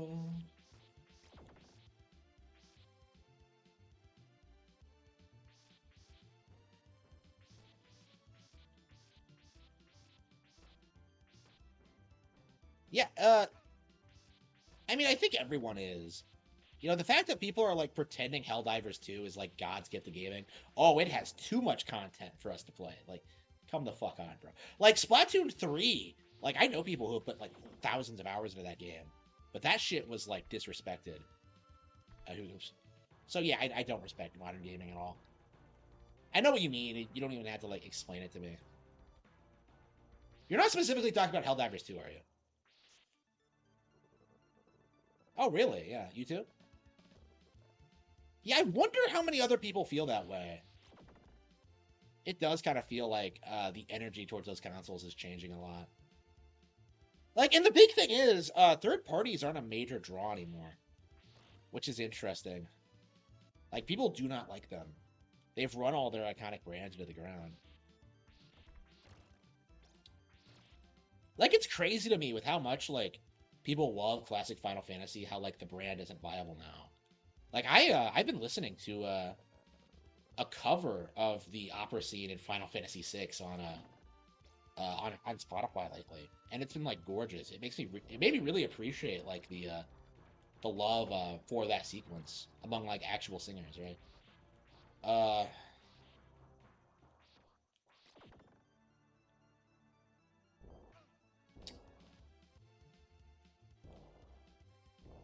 I like that shit more and more as I get older. Uh, I've been raving about Final Fantasy VI lately, by the way, so this is nothing new. But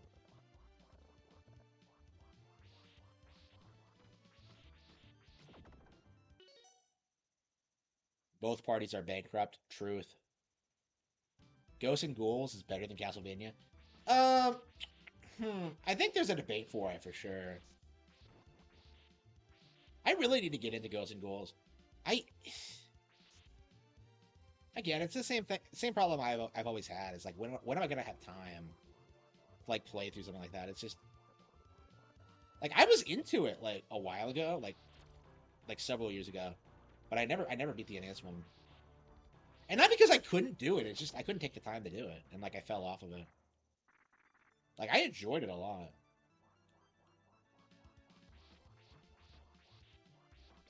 Yeah, there's definitely this weird like feel to Castlevania. It feels super stiff, and like you get used to it eventually, but like I was really holding against the games for a long time. Oops, shit. This again? Oh, hang on, we have a cross now. Come on, come on, come on, come on. Hit the fucking... Duh.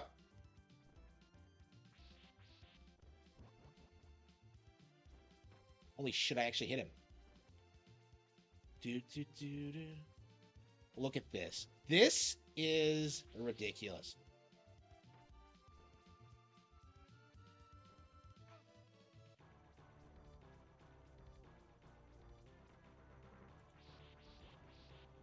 Okay.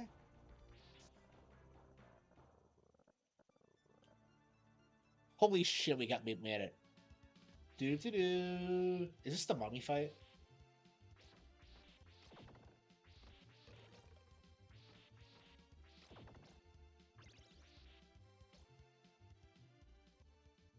Yeah, the mummy's not too bad, but I don't have a ton of health, so I'm kind of concerned.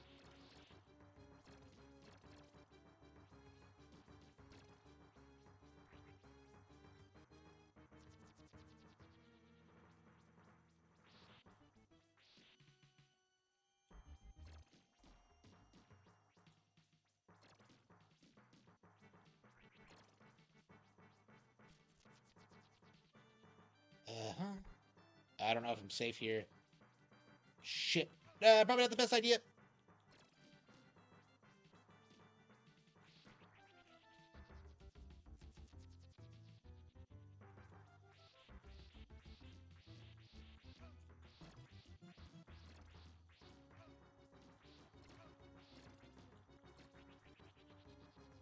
Okay, one more should do it. Yeah, not a hard boss at all.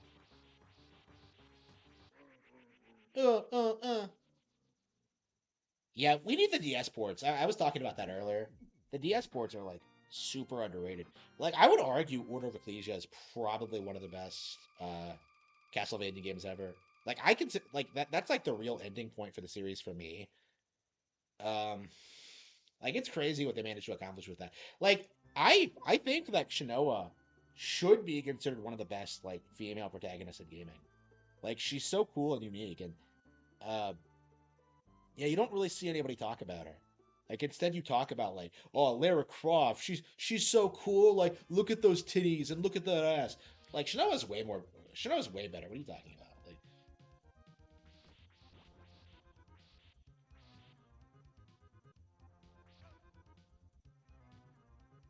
yeah, Shinoa really should have been more popular than Bayonetta, I think. I think the issue is that she was relegated to a DS game. Well, she was in Castlevania Judgment, but she wasn't super popular there. Like, I think the issue then, when that game came out, was that it felt like she was being shilled too much. But I mean, there was a reason for it. That like she's our legit popular character. Um,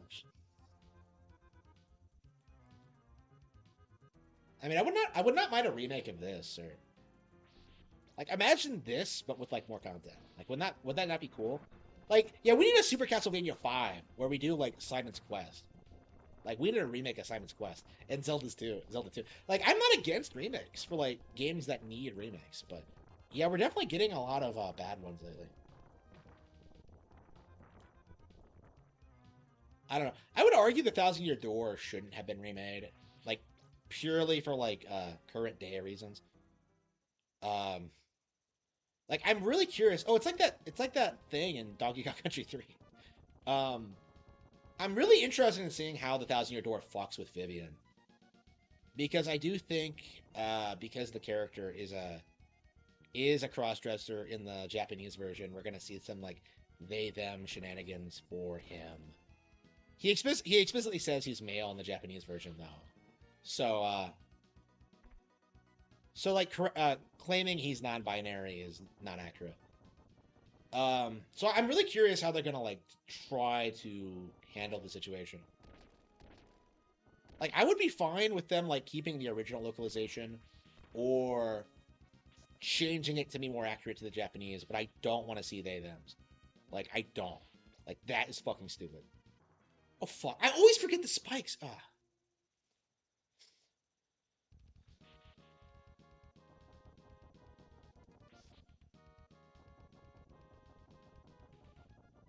Yeah, in general, I think one of the most underappreciated things about the Switch is that we're getting a lot of like Game Boy Advance re-releases, Advance Wars, Mega Man Battle Network. Uh, like there's a lot of cool stuff on there.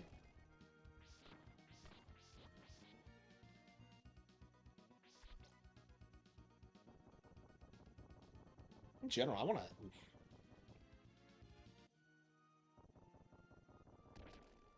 I love how we're playing this and not Aria Sara, the game that features like an eclipse as part of the plot. I was so upset about that I had to miss the eclipse because I had to work. And my parents shit on me for it. Like, oh, you were asleep? Oh, I guess you'll have to watch the next one. Oh, in 21:45. Like, fuck you, mom and dad, you piece of shit.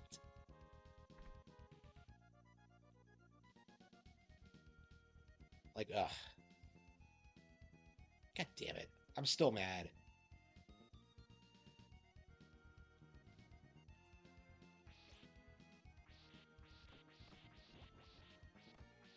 I'm so upset. Like, I really should have just not gone into work that day. Like, I really should have. Like, plenty of other people didn't. So, like, I don't. I really thought I'd be able to get up and watch it, but in the end, I didn't. Like to be fair, though, I was up that day, like doing video work and doing stuff. Like I was working, even after I got home from my 12-hour shift. So it's like, I don't know, man. Like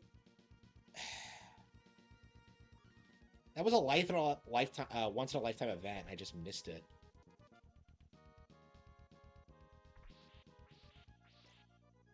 Yeah, everybody else was out having fun. Like, oof.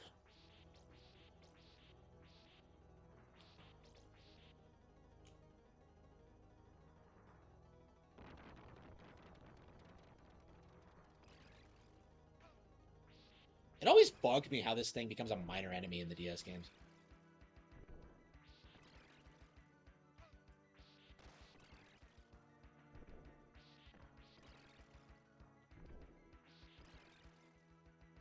Right, like, there's no reason not to just play all your games on PC. And then I think a lot of like PlayStation and Xbox fans, they're not buying anything other than like the annual sports ball releases, Call of Duty and Grand Theft Auto. That's all they want to play.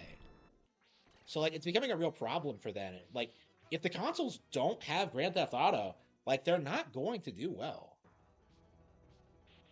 Like Grand Theft Auto is the only reason to own a PlayStation and Xbox, I think.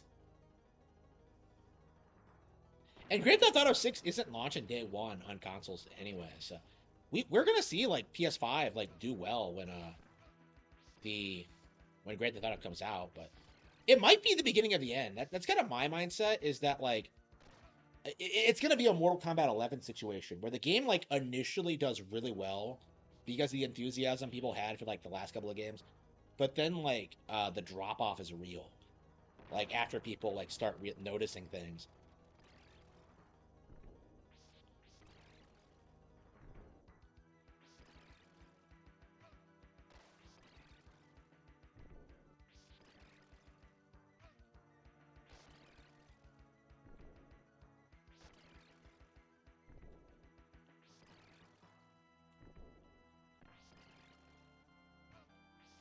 Oh yeah, for sure.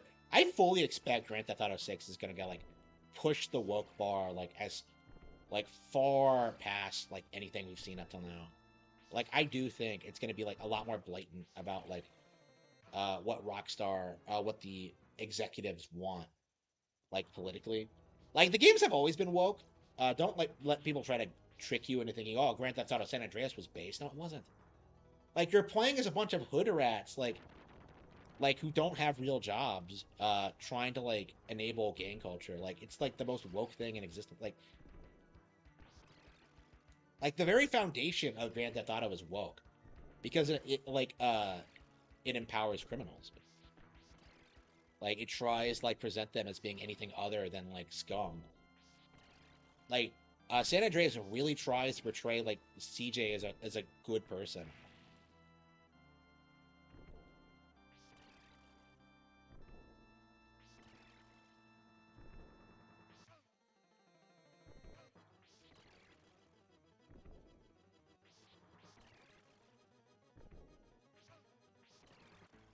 I hate that fucking nose peak thing. It's like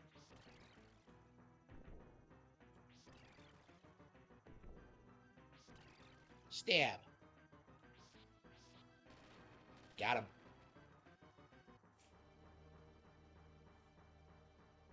Yeah, I'm just curious if like we're gonna see any real backlash towards it or not. Like it might be the beginning of the end for woke culture. If it like has, it's not going to like convince anybody, right? It's not gonna like be effective propaganda. Like the main thing I think is if like people stop buying Grand Theft Auto because of it.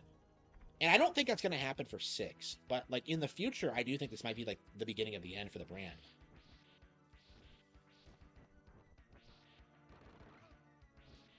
Like they're already releasing statements about like toxic players and shit like that. When like you're talking about fucking Grand Theft Auto, like the entire brand is built off like toxicity. So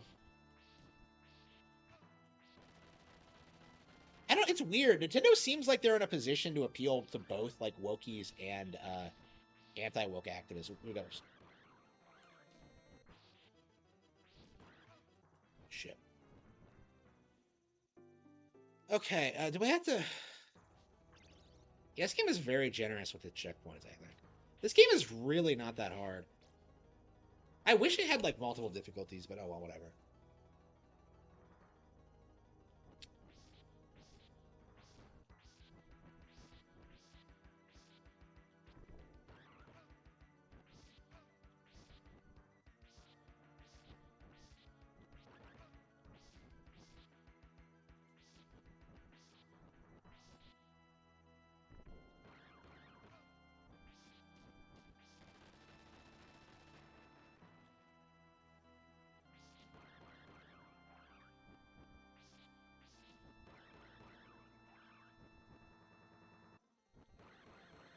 A lot of these bosses are not that hard.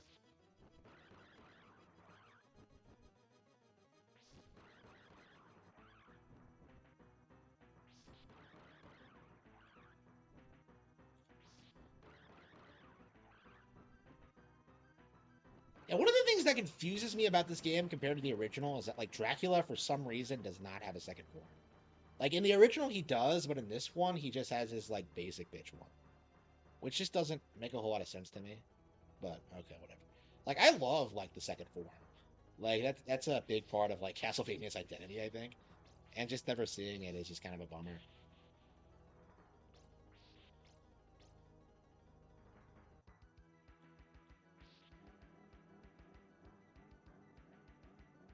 I mean, this game is really great because it has no plot, like essentially. Like you're just going around killing Dracula. Oof. Uh, I would definitely like to see Castlevania make a comeback, but I don't know. Who knows when that'll happen? Like, I'll definitely like, um, I don't know. Like, definitely one of my goals is to like try and get stuff like this like produced again, but I don't know. I don't know if that's gonna be possible for me. Like, honestly, like my brand is so like heavily influenced by Castlevania anyway. I might as well just focus on my brand. There's no reason to like try to bring like a dead video game IP back. But I don't know. It's kind of important to me.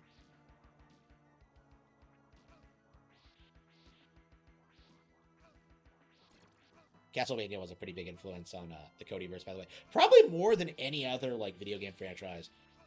Uh, weirdly enough. Uh,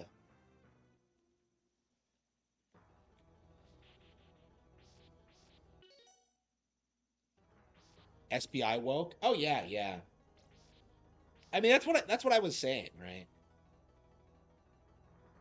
The Lords of Shadows games. I think they're trash. I don't know. The visual design for them is really actually really good. But I didn't like them when I played it. Like it was confusing to me. Like why retcon Castlevania? It doesn't make any sense to me. Like coming up with like your completely original Do Not Steal character, like it's just I just hate that. I don't know. There are definitely things to like about the Lord of the Shadow games, but they like a reboot is never necessary for Castlevania. Like there's no reason to do that, like ever.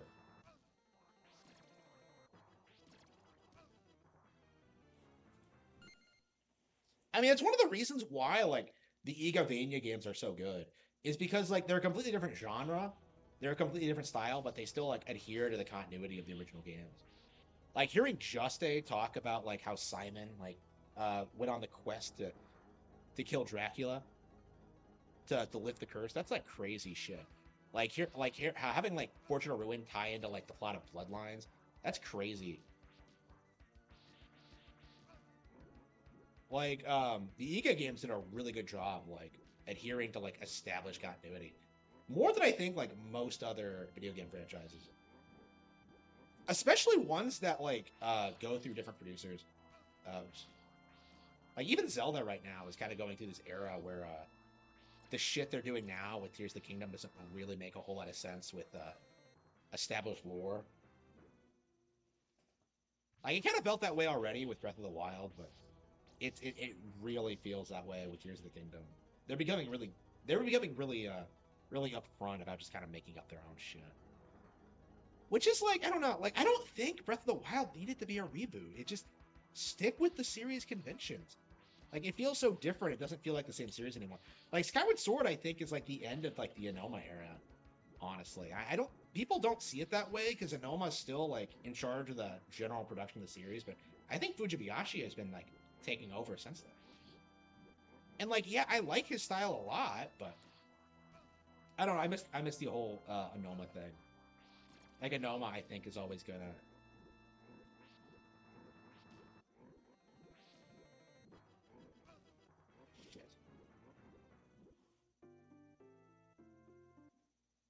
I mean, like they're Western games. Like what would you say? Like it's kind of weird comparing them to like Metroid Dread, right? Like they were made by the same people. Like Dread has a lot of similar problems with like the art style looking kind of goofy and like the animations being kind of weird. Well, I mean not the animations, like the visual quality. But like you could tell Nintendo put a lot of effort into like making it feel like a Metroid game. Same with Samus Returns. Like they really did a good job like still like evolving the formula essentially.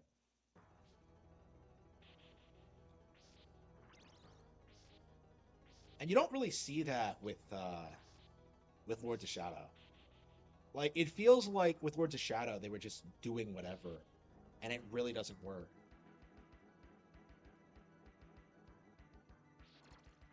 Like it's crazy. Like I own the 3DS one. I barely remember anything about it. Like I've played the original. I barely remember anything about it. Like I think you become a vampire in Lords of Shadow 2, and I like the vampire fetishist never played it. I think that like goes to really really shows you just how that's what Castlevania needs. Like a real Castlevania game with a vampire protagonist. Alucard does not count. Like, oops, fuck. Amaris you like in Castlevania. That's what I want. Oh, by the way, Soleil Freeman. Oh well, Soleil Blade, I should say. Uh, the hero in Cruel and Beautiful, the vampire hunter, the arch nemesis of Amaris you. Like, she was heavily modeled after the Belmonts. Her name was actually Sonya originally, but I think there was like a character named Sonya Belmont at one point. So I changed it to Soleil, and apparently there's also a Soleil Belmont in like a Game Boy game, but like that character is a man, so I didn't really care. Like I decided to keep it. I really liked it. Soleil sounds it sounds very different compared to most.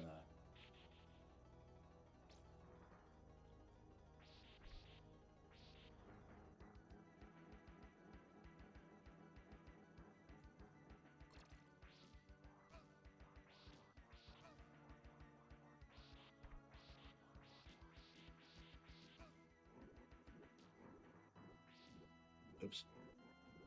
So yeah, Soleil appears in Cruel and Beautiful and American Evil. If you weren't aware, so pre-order American Evil now if you want to see her doing her thing. Ah, here goes. Oops. We're 150,000 words into American Evil now, so fuck.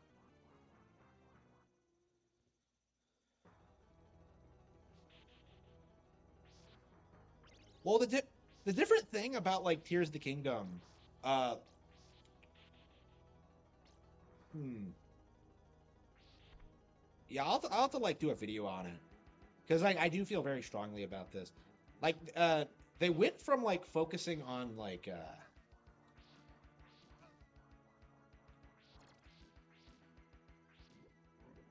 Rauru, right? The Zanai, right? The super secret race of beings that founded Hyrule, apparently, in this continuity. Like, why were they never mentioned before? Like, if they existed, like, they were completely made up for the purposes of Tears of the Kingdom. Like, this idea that, like, we go back to, like, the very founding of Hyrule, it just doesn't work in the context of, like, everything else that's, we know about Zelda, right? And I suppose you could argue uh, that like they just reform Hyrule like every time it gets like destroyed or something. And so maybe it's like this weird like never-ending loop.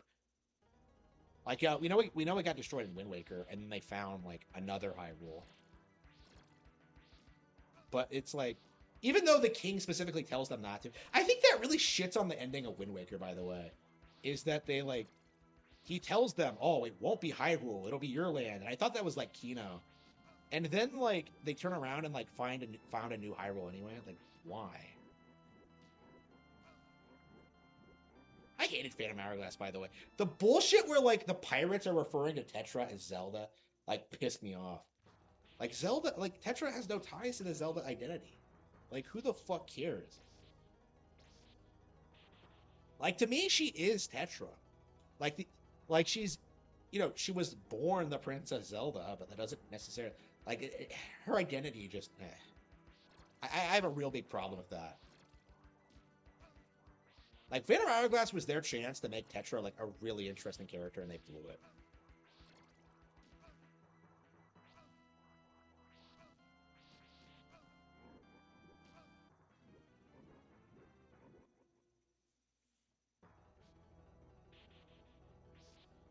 I don't think that's true at all. I think there's a lot of there's a lot of there's been a lot of evolution since then. Like I really don't like people trying to say that like Zelda is the same thing over and over again because that wasn't true even back in like the NES days. But like I remember people trying to tell you that like Ocarina of Time was a remake of like A Link to the Past to try and downplay it. Um,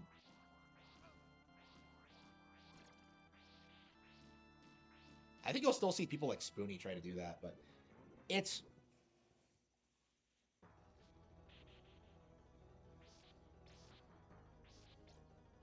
but like Ocarina is like brought up in Breath of the Wild. That's exactly my point. Like they want to pretend they're in the same universe, but then like it's obvious through like some context clues that's not true. Like, again, there's too many plot holes at this point to like believe that uh they're in the same continuity. Like there is no like overarching plot, but it's become like inherently contradictory at this point.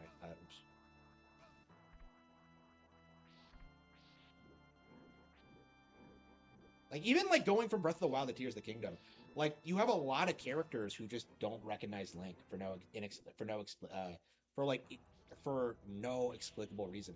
Now the reason being is that like they didn't want to confuse new players, but like the issue with that is like again like it's a direct sequel, so I don't know. Like I feel really strongly about that. I think Tears of the Kingdom they really need to respect the continuity. I think.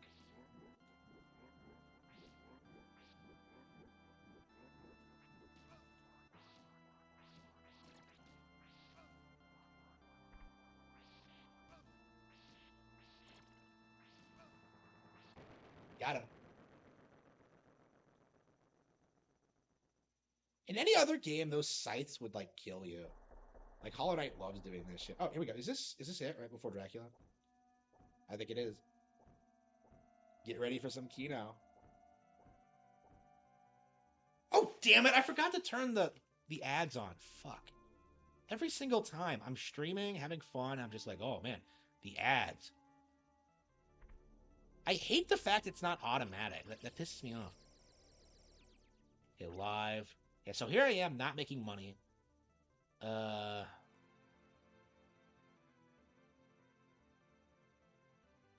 yeah, how do you make it so it's automatic?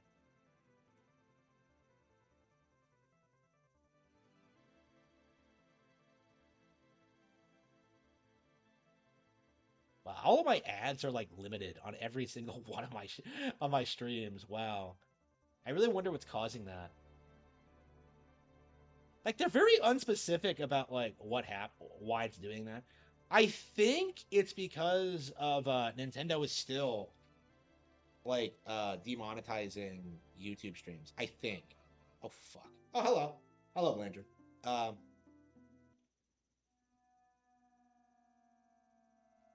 the islands in the sky, really? Yeah, there's like they definitely had an idea of what they were gonna do with Tears of the Kingdom and Breath of the Wild, but like there are some contradictory elements. I don't know. They've been like teasing the Sky Islands for like way longer than people realize.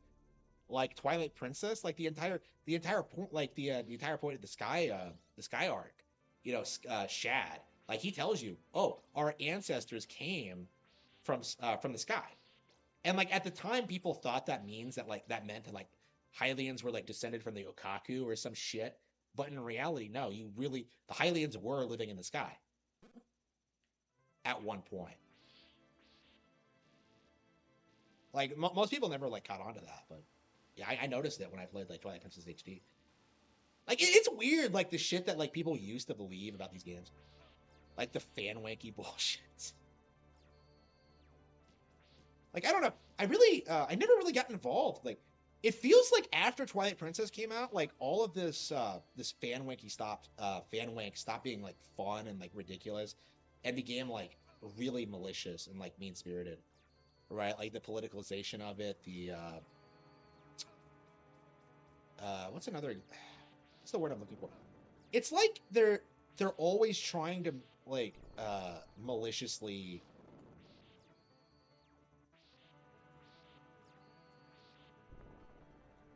Yeah, what am I trying to say here? It doesn't feel genuine, it's my point. Like when people talk about like Tears of the Kingdom and try to tell you it's like the worst game ever, like they're not being genuine, right? When Twilight Princess came out and people were like criticizing it, like it was a genuine thing. I know because I was there. I went through this process myself where I'm just like, yeah, I really like the game for what it is, but there is no denying that the game isn't the masterpiece that I was hoping it would be. And that's a big reason why I know that like Breath of the Wild is a genuine masterpiece, right?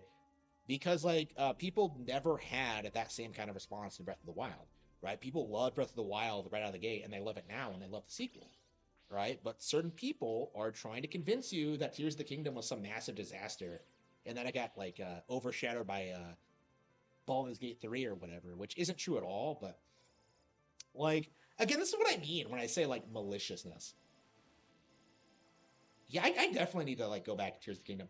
I don't know what it is, but like I just don't spend a lot of time replaying Breath of the Wild or Tears of the Kingdom. Like when I finished Tears of the Kingdom, I immediately started playing Breath of the Wild again, and I didn't get very far into it, but I had a blast when I did play it.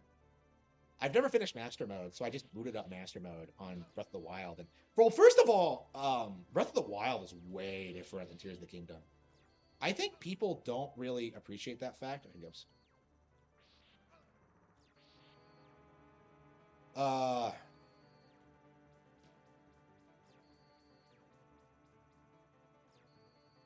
I hate when you like first fight this boss after like not doing it in forever and don't remember what you're doing.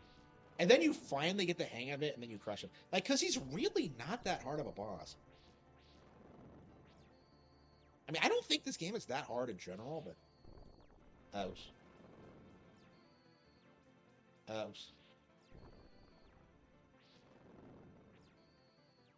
I don't know. If I had like grown up playing this game, I would have been like, I probably would be the kind of person who could crush this like really easily. But I still don't have the pattern memorized.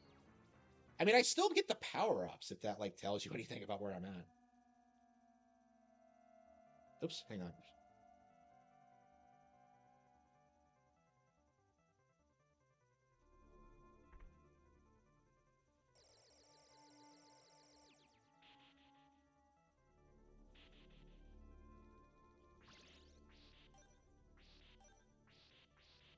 Okay, here we go. Woo! Yeah, I gotta play Tears. Like, there's so many other games to play though. Like that's kind of my view with Tears of the Kingdom. Like, I put a ton of time into it. I played it to death for the month it came out.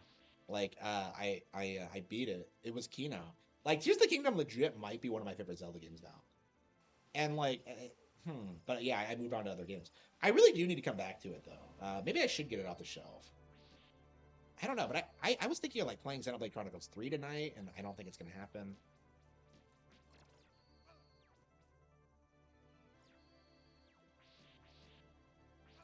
Shit. Okay, how do you?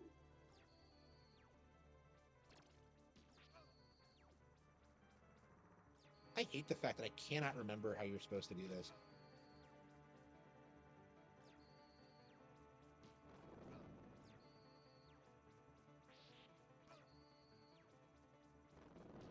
Isn't he supposed to do this thing where like he drops a chicken to make things easier on you? Like, I think if I got a chicken, I could probably get through it. I've gotten like I think it's an RNG thing, but oops. Uh,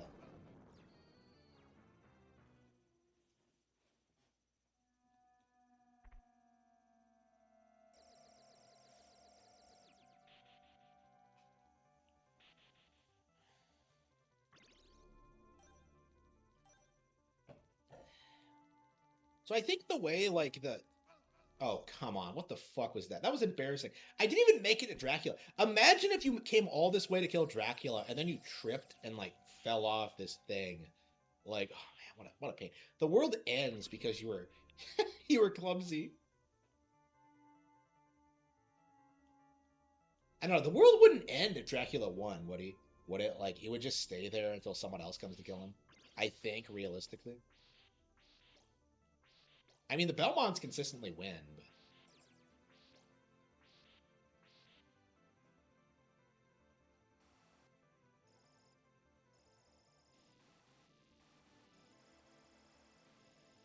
all is that an 8 or a B? Is this like stage 8-4? That's Kino, true.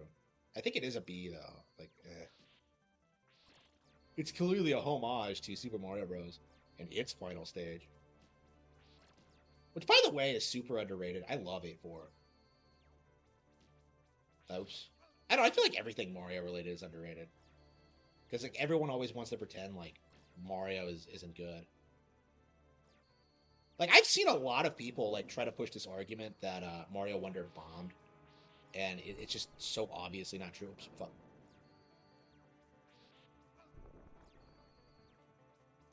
Yeah, I think the cross is the way to do it. Don't try to whip him. Like, just throw the cross as soon as he appears. Hit him twice, and then just... Yeah, I think that's the secret, is just throw the cross.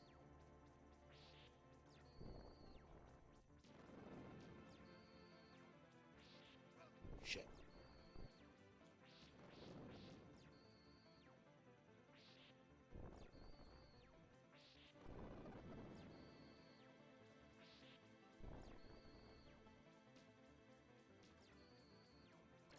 Come on, come on, come on. Okay, a little bit more. That wasn't even like a good, like... Okay, hang on. You got me another one. Wow, thanks for the chickens, Dracula. The guy's gonna get killed because he wouldn't stop beating me. Okay. Ah, man, I hate the lightning bolts.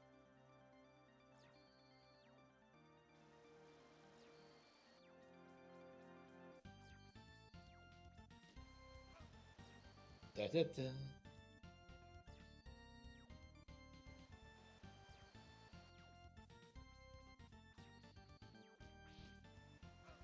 God damn it. Yeah, I don't even know what the final boss of Castlevania 64 looks like. I've never seen it. And in general, there's like a lot of Kino moments in Castlevania that nobody talks about. Like, the one I always go back to is that one in like Order of Ecclesia, where like you spend like 95% of the game, well 90% of the game, like going through like the territory outside Dracula's castle, and then you finally arrive, and then Shanoa's just like, I am the morning sun, here to vanquish this horrible night. And I was just like, Holy shit, that's so fucking cool. That's such a good callback. I love that so much. That is legit one of my favorite lines in Castlevania ever. It's legit. Like again, I was talking about this earlier. Like Shinoa is like an underappreciated video game protagonist in general, but that moment really like cemented her as like the all-time goat for me. I can't wait till they re-release it. I really want to play it again.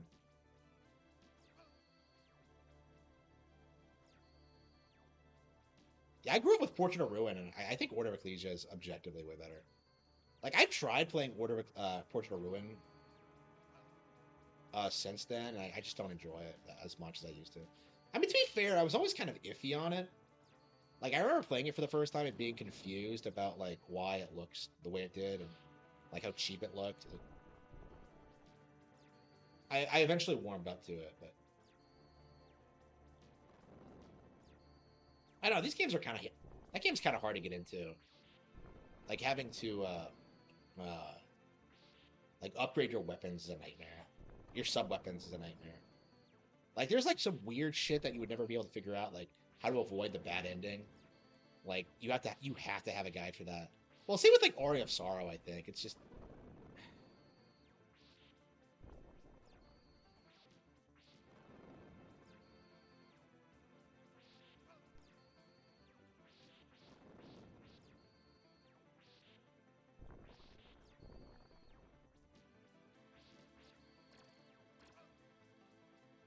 look at all these chickens he's dropping. Okay,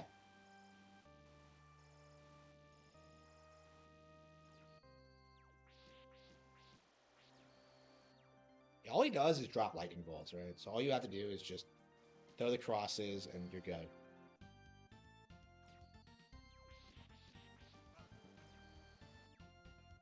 I think we're gonna win. Yeah, we did it.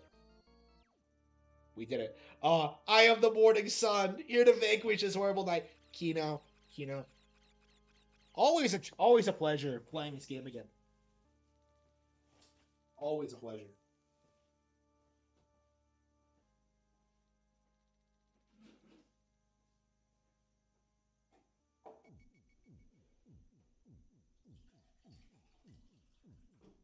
Oh, you have to grab it, don't you? The timer is still clicking, so in theory, you could just run out of time.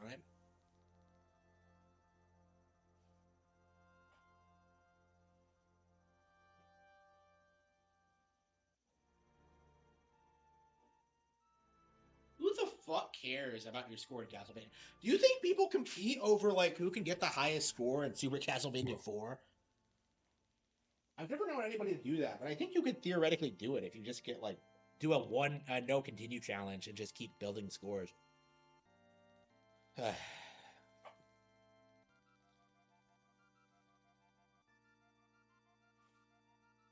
Yeah, this game is over 30 years old now, and I'm still playing it. Oh no, Alex Streams is talking about you. Well, that fucker talks about me all the time. What else is he gonna talk about? Like, he's not gonna talk about actual fucking video games because he's not a gamer. Like, yeah, not a fan of Oh No, It's Alex.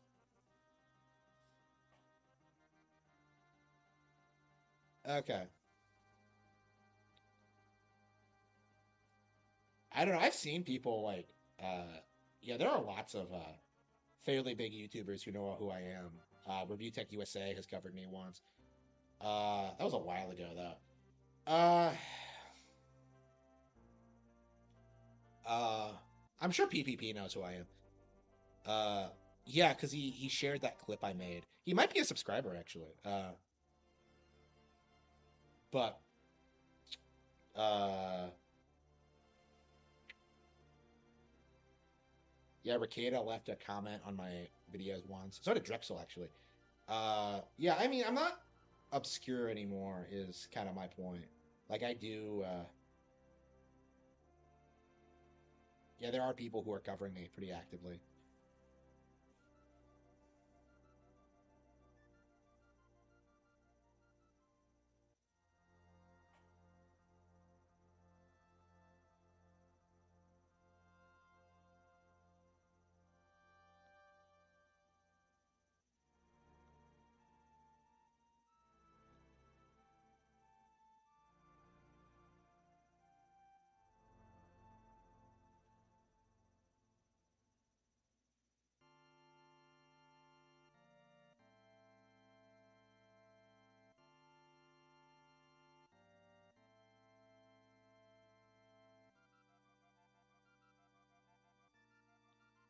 Okay, so April. Okay, so the Steel Toe Morning Show chick, April. She's not been seen since February.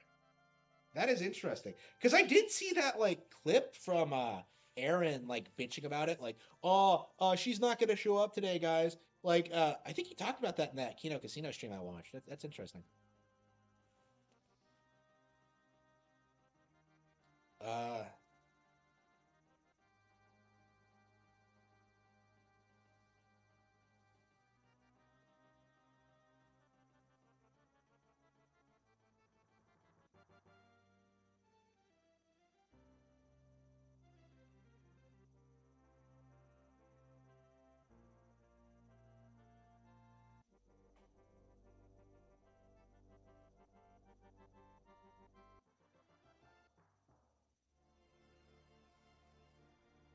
apparently,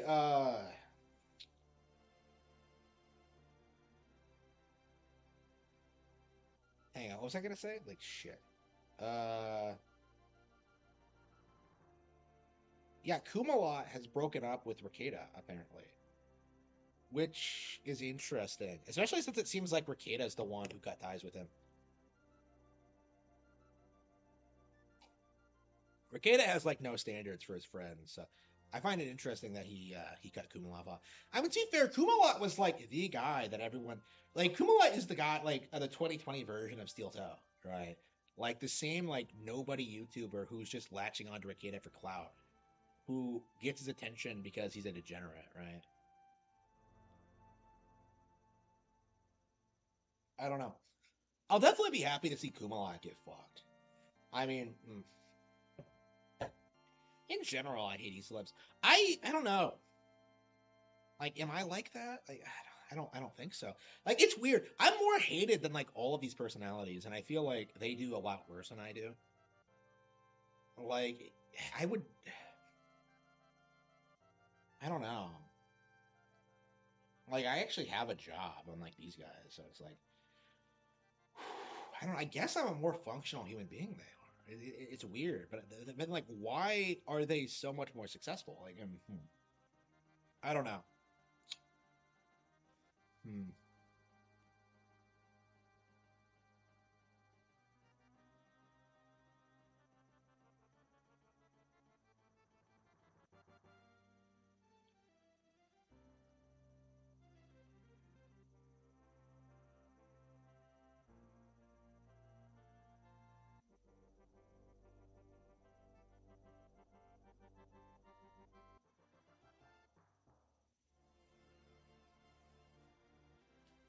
Yeah, we were gonna play Contra after this, I think. I love how the game just immediately starts over again. Okay, let's save it. Yeah, I think that's gonna be the way I play Castlevania 4 going forward. Is that I'm just gonna save it every time I want to stop, and then just play the game over and over again in an endless loop. Uh, yeah, there's nothing really else in the collection I really want to play. Yeah, I think I'm done with Castlevania for now. I keep re-downloading it though because I love it so much. Okay. Yeah, I actually re-downloaded Blazing Chrome because I realized that I barely remembered anything about it when I played Operation Galuga. Like, I think Blazing Chrome must be better, is kind of my thought on it. Lost his mind. Yeah, Rich has always been like who he is now. I mean, it's kind of like Ricada. If you're like me and I've been following Rich for the past decade, like I've always hated the fucker to a certain extent. Like ever since like he did that thing where he tried to pretend that he had insider knowledge of like the PS4 network infrastructure. Does anyone remember that? Where he tried like making up a story where like the PS4 the network was so like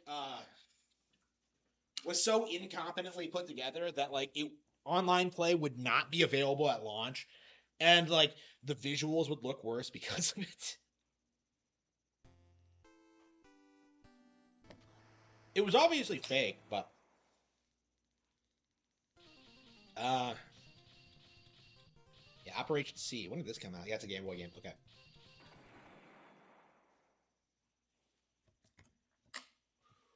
it's been forever since we played this.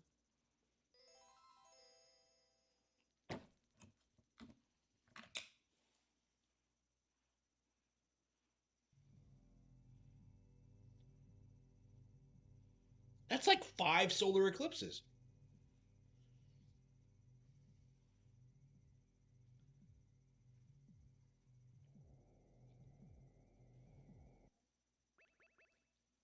Yeah, 1992. I don't. People don't like admitting it, but games have been like, oops,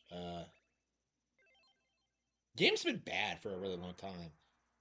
Like, I don't think games have been good since like the 90s. Really. I mean, Nintendo is fine, but in general, yeah, like the game is better. Like it feels better. It's faster. Like I don't care that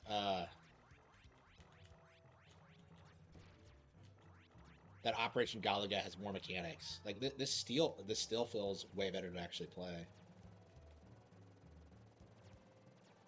Yeah, it's sad how much Operation Galaga cannot compete with this. Like I don't even think it looks as good, to be honest with you. And this game came out like 32 years ago. Huh.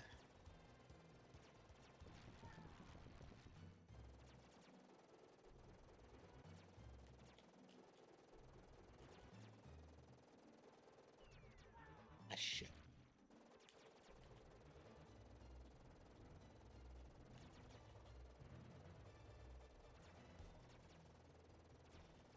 Yeah, I definitely really should be trying to play this. Yeah, maybe we should try doing that. That should be a challenge stream. It's like trying to beat the game on hard because I've never done it.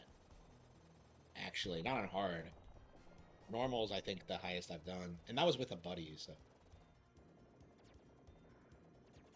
yeah, I don't want to get someone in here and stream with me like ever. Like I don't even like talking about like people I know in real life. Like just because I don't want them associated with like the shit I talk about. Yeah, that's led to like really weird situations. Like people genuinely thinking I'm an incel because oh he doesn't talk about it. Like yeah, because I don't want you to know.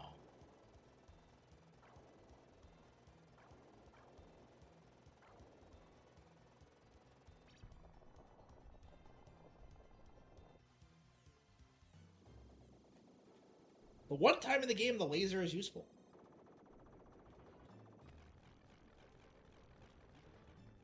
Laser is actually good in Operation Galaga, which is shocking. Oops. I'm so used to the double jump now and the dash that it's kind of weird going back to like the standard. Okay.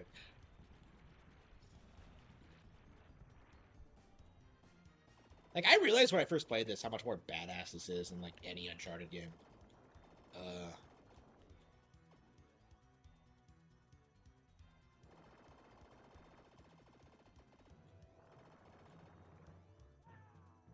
Whoa.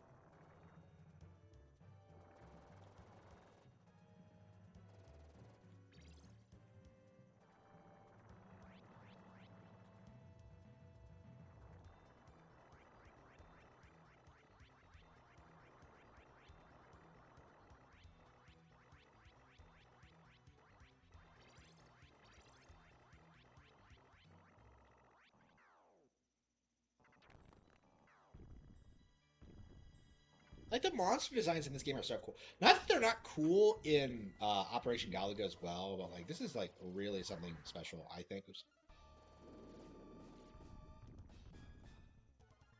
Oh come on, really? I forgot about those little bullets that come out of him. I don't know. I don't think I really want to play this right now. I think. Yeah, we'll definitely come back to it at a later point. I do want to play through it though. I do think that's going to be like a game I try to get through at some point in the future.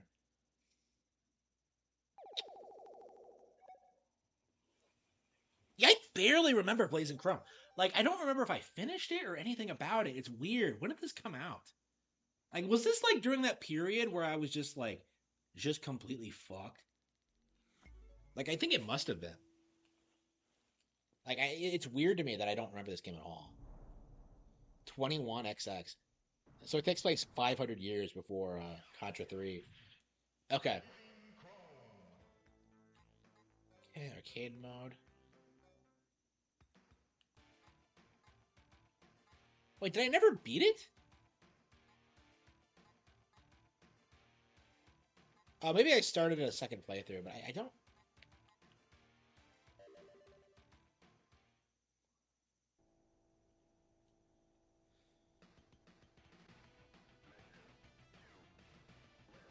I don't remember a thing about this. Yeah, this is better than Operation Galaga for sure. 'Cause at least it looks like Contra. Look at the cool like '90s style designs.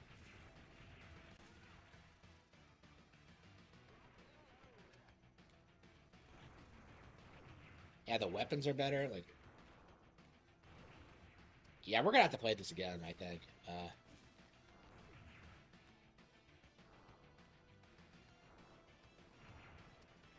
I don't understand why I don't remember a damn thing about this game.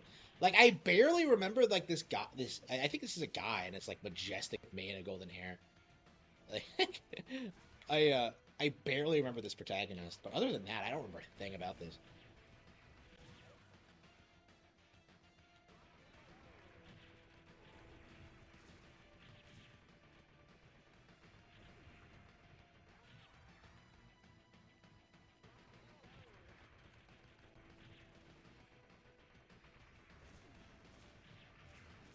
Yeah, we're gonna have to play this again for sure too. After Operation Galaga was a disappointment, I think we owe it to the developers of this to.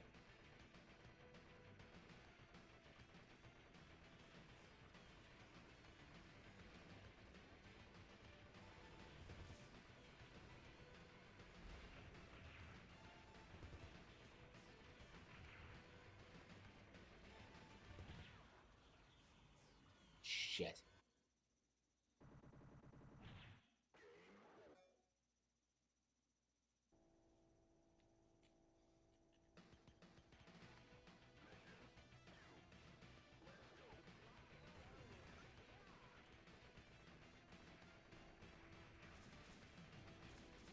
Oh, you do have a double jump. Okay.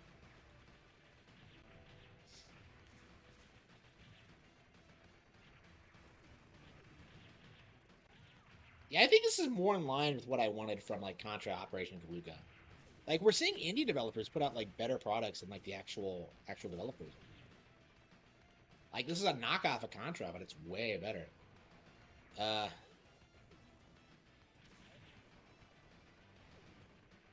Not that Operation Galuga was completely bad, but yeah, when did this come out? Like, surely not 2022. Like I have to say it was at least 3 years.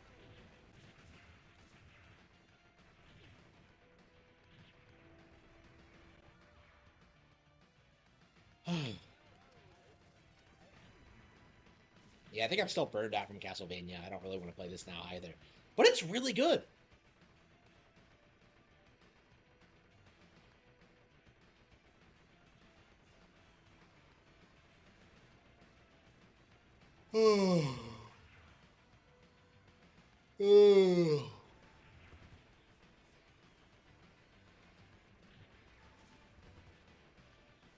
It's that late. Yeah, I better get to bed.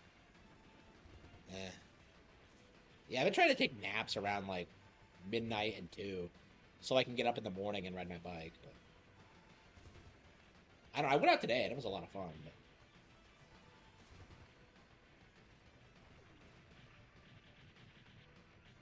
in general, I might change my streaming schedule. I don't know.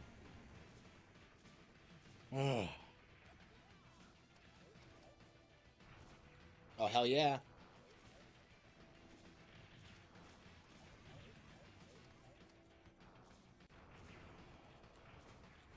Yeah, the animations are good. Like, it runs smoothly. Like, the enemy variety is good. The weapons are cool. Like, yeah, this is badass.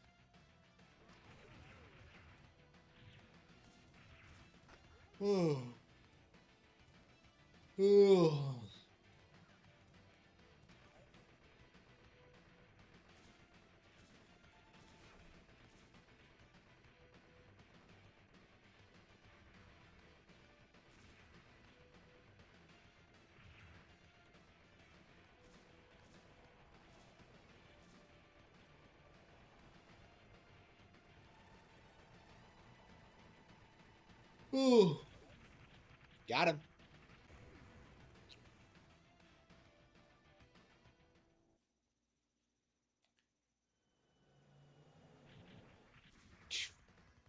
Oh, man, badass.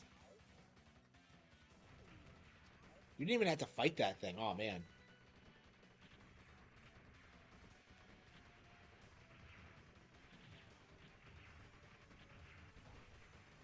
That's right. You have a melee attack in this, too, like a knife or something.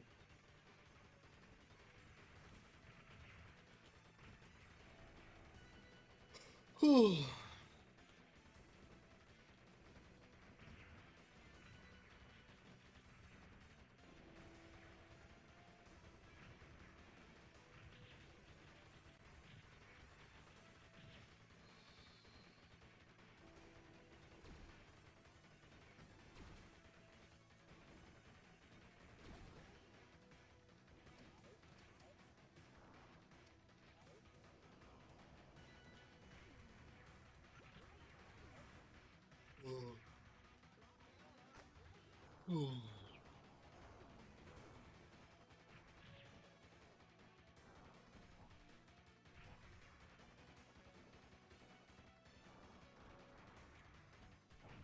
I don't know. Is this better than Contra 3? It might be.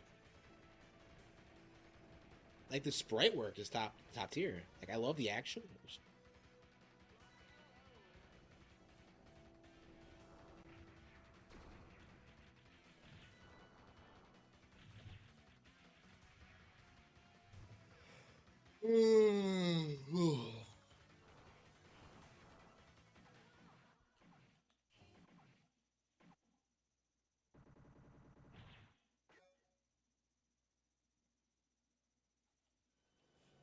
Uh,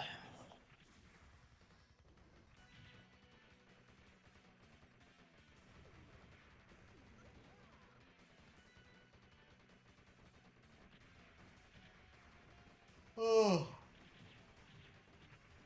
oh,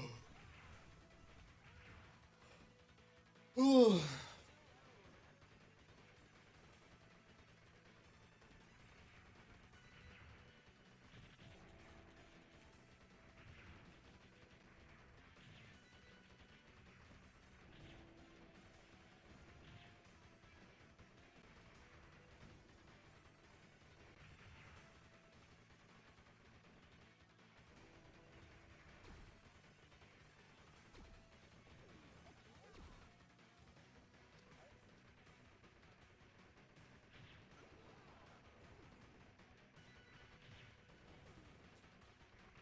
Yeah, so you get the double jump as a power up. Okay.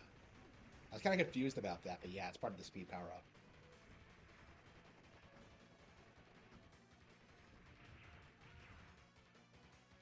Oh, oh. The hell?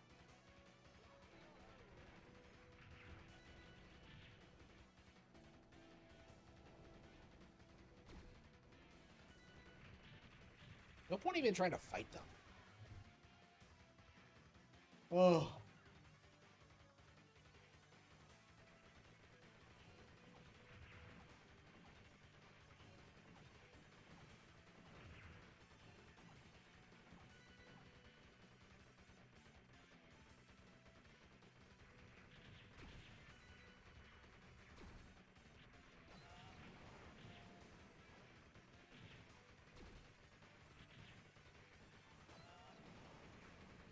And this seems like a hard boss. Yeah, I love the sprite work, but I don't think the bosses are as good as Contra 3.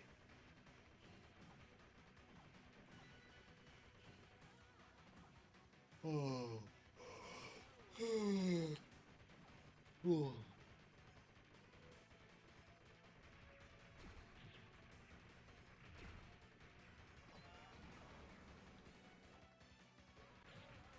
Got him.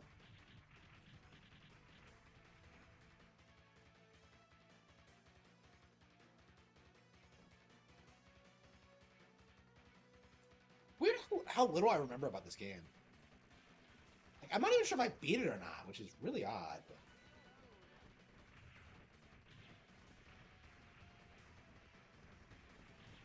Oh. Oh.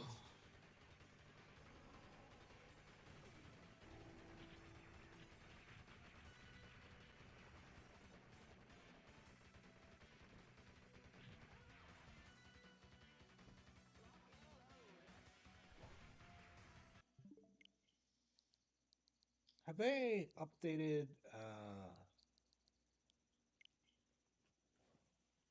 Did they release anything new on the eShop? Oh, let's see. Joy Mashers. Now the arcade crew. Okay. Infernax. Looks like they have actually have quite a few good games up here. Infernax.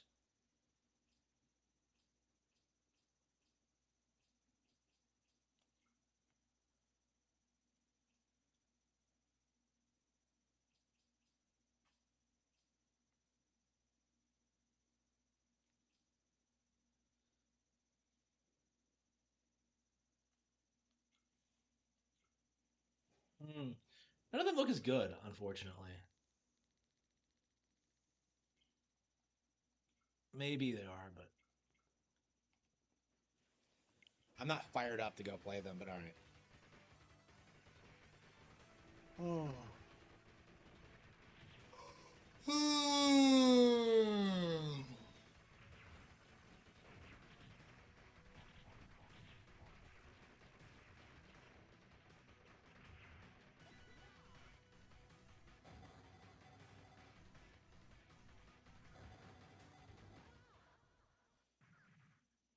Oof. Yeah, I want to beat this stage, but I kind of also want to play something else. Ugh.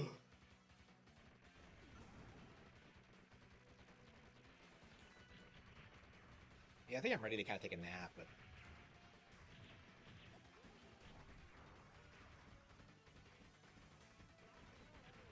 oh, oh,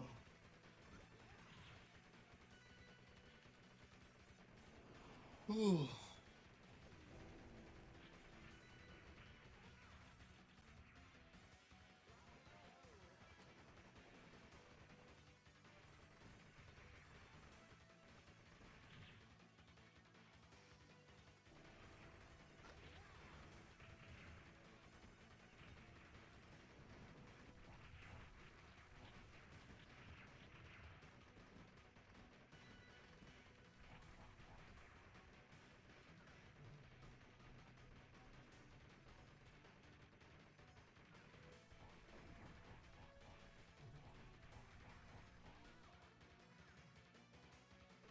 I feel like the melee attack is doing more damage than the machine guns.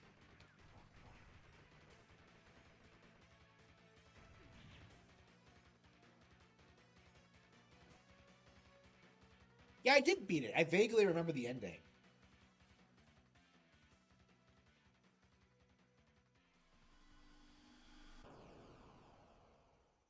Oh. Oh.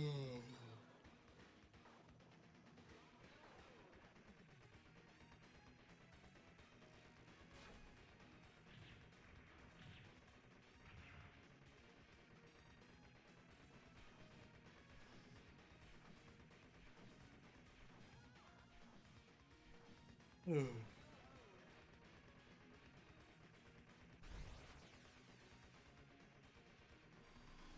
Oh.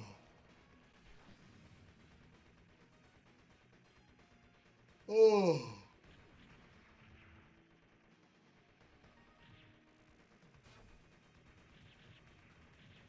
Yeah, I don't think this game is as good as Contra 3. Like, the bosses look cool, but they're just not as complex, like, mechanically. And I think the pacing is a little bit, like, kind of off. Again, I think it has the same problem that, like, Operation Galaga has, is that the stages are just way too long.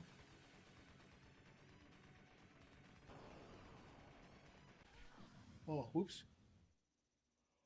Oh.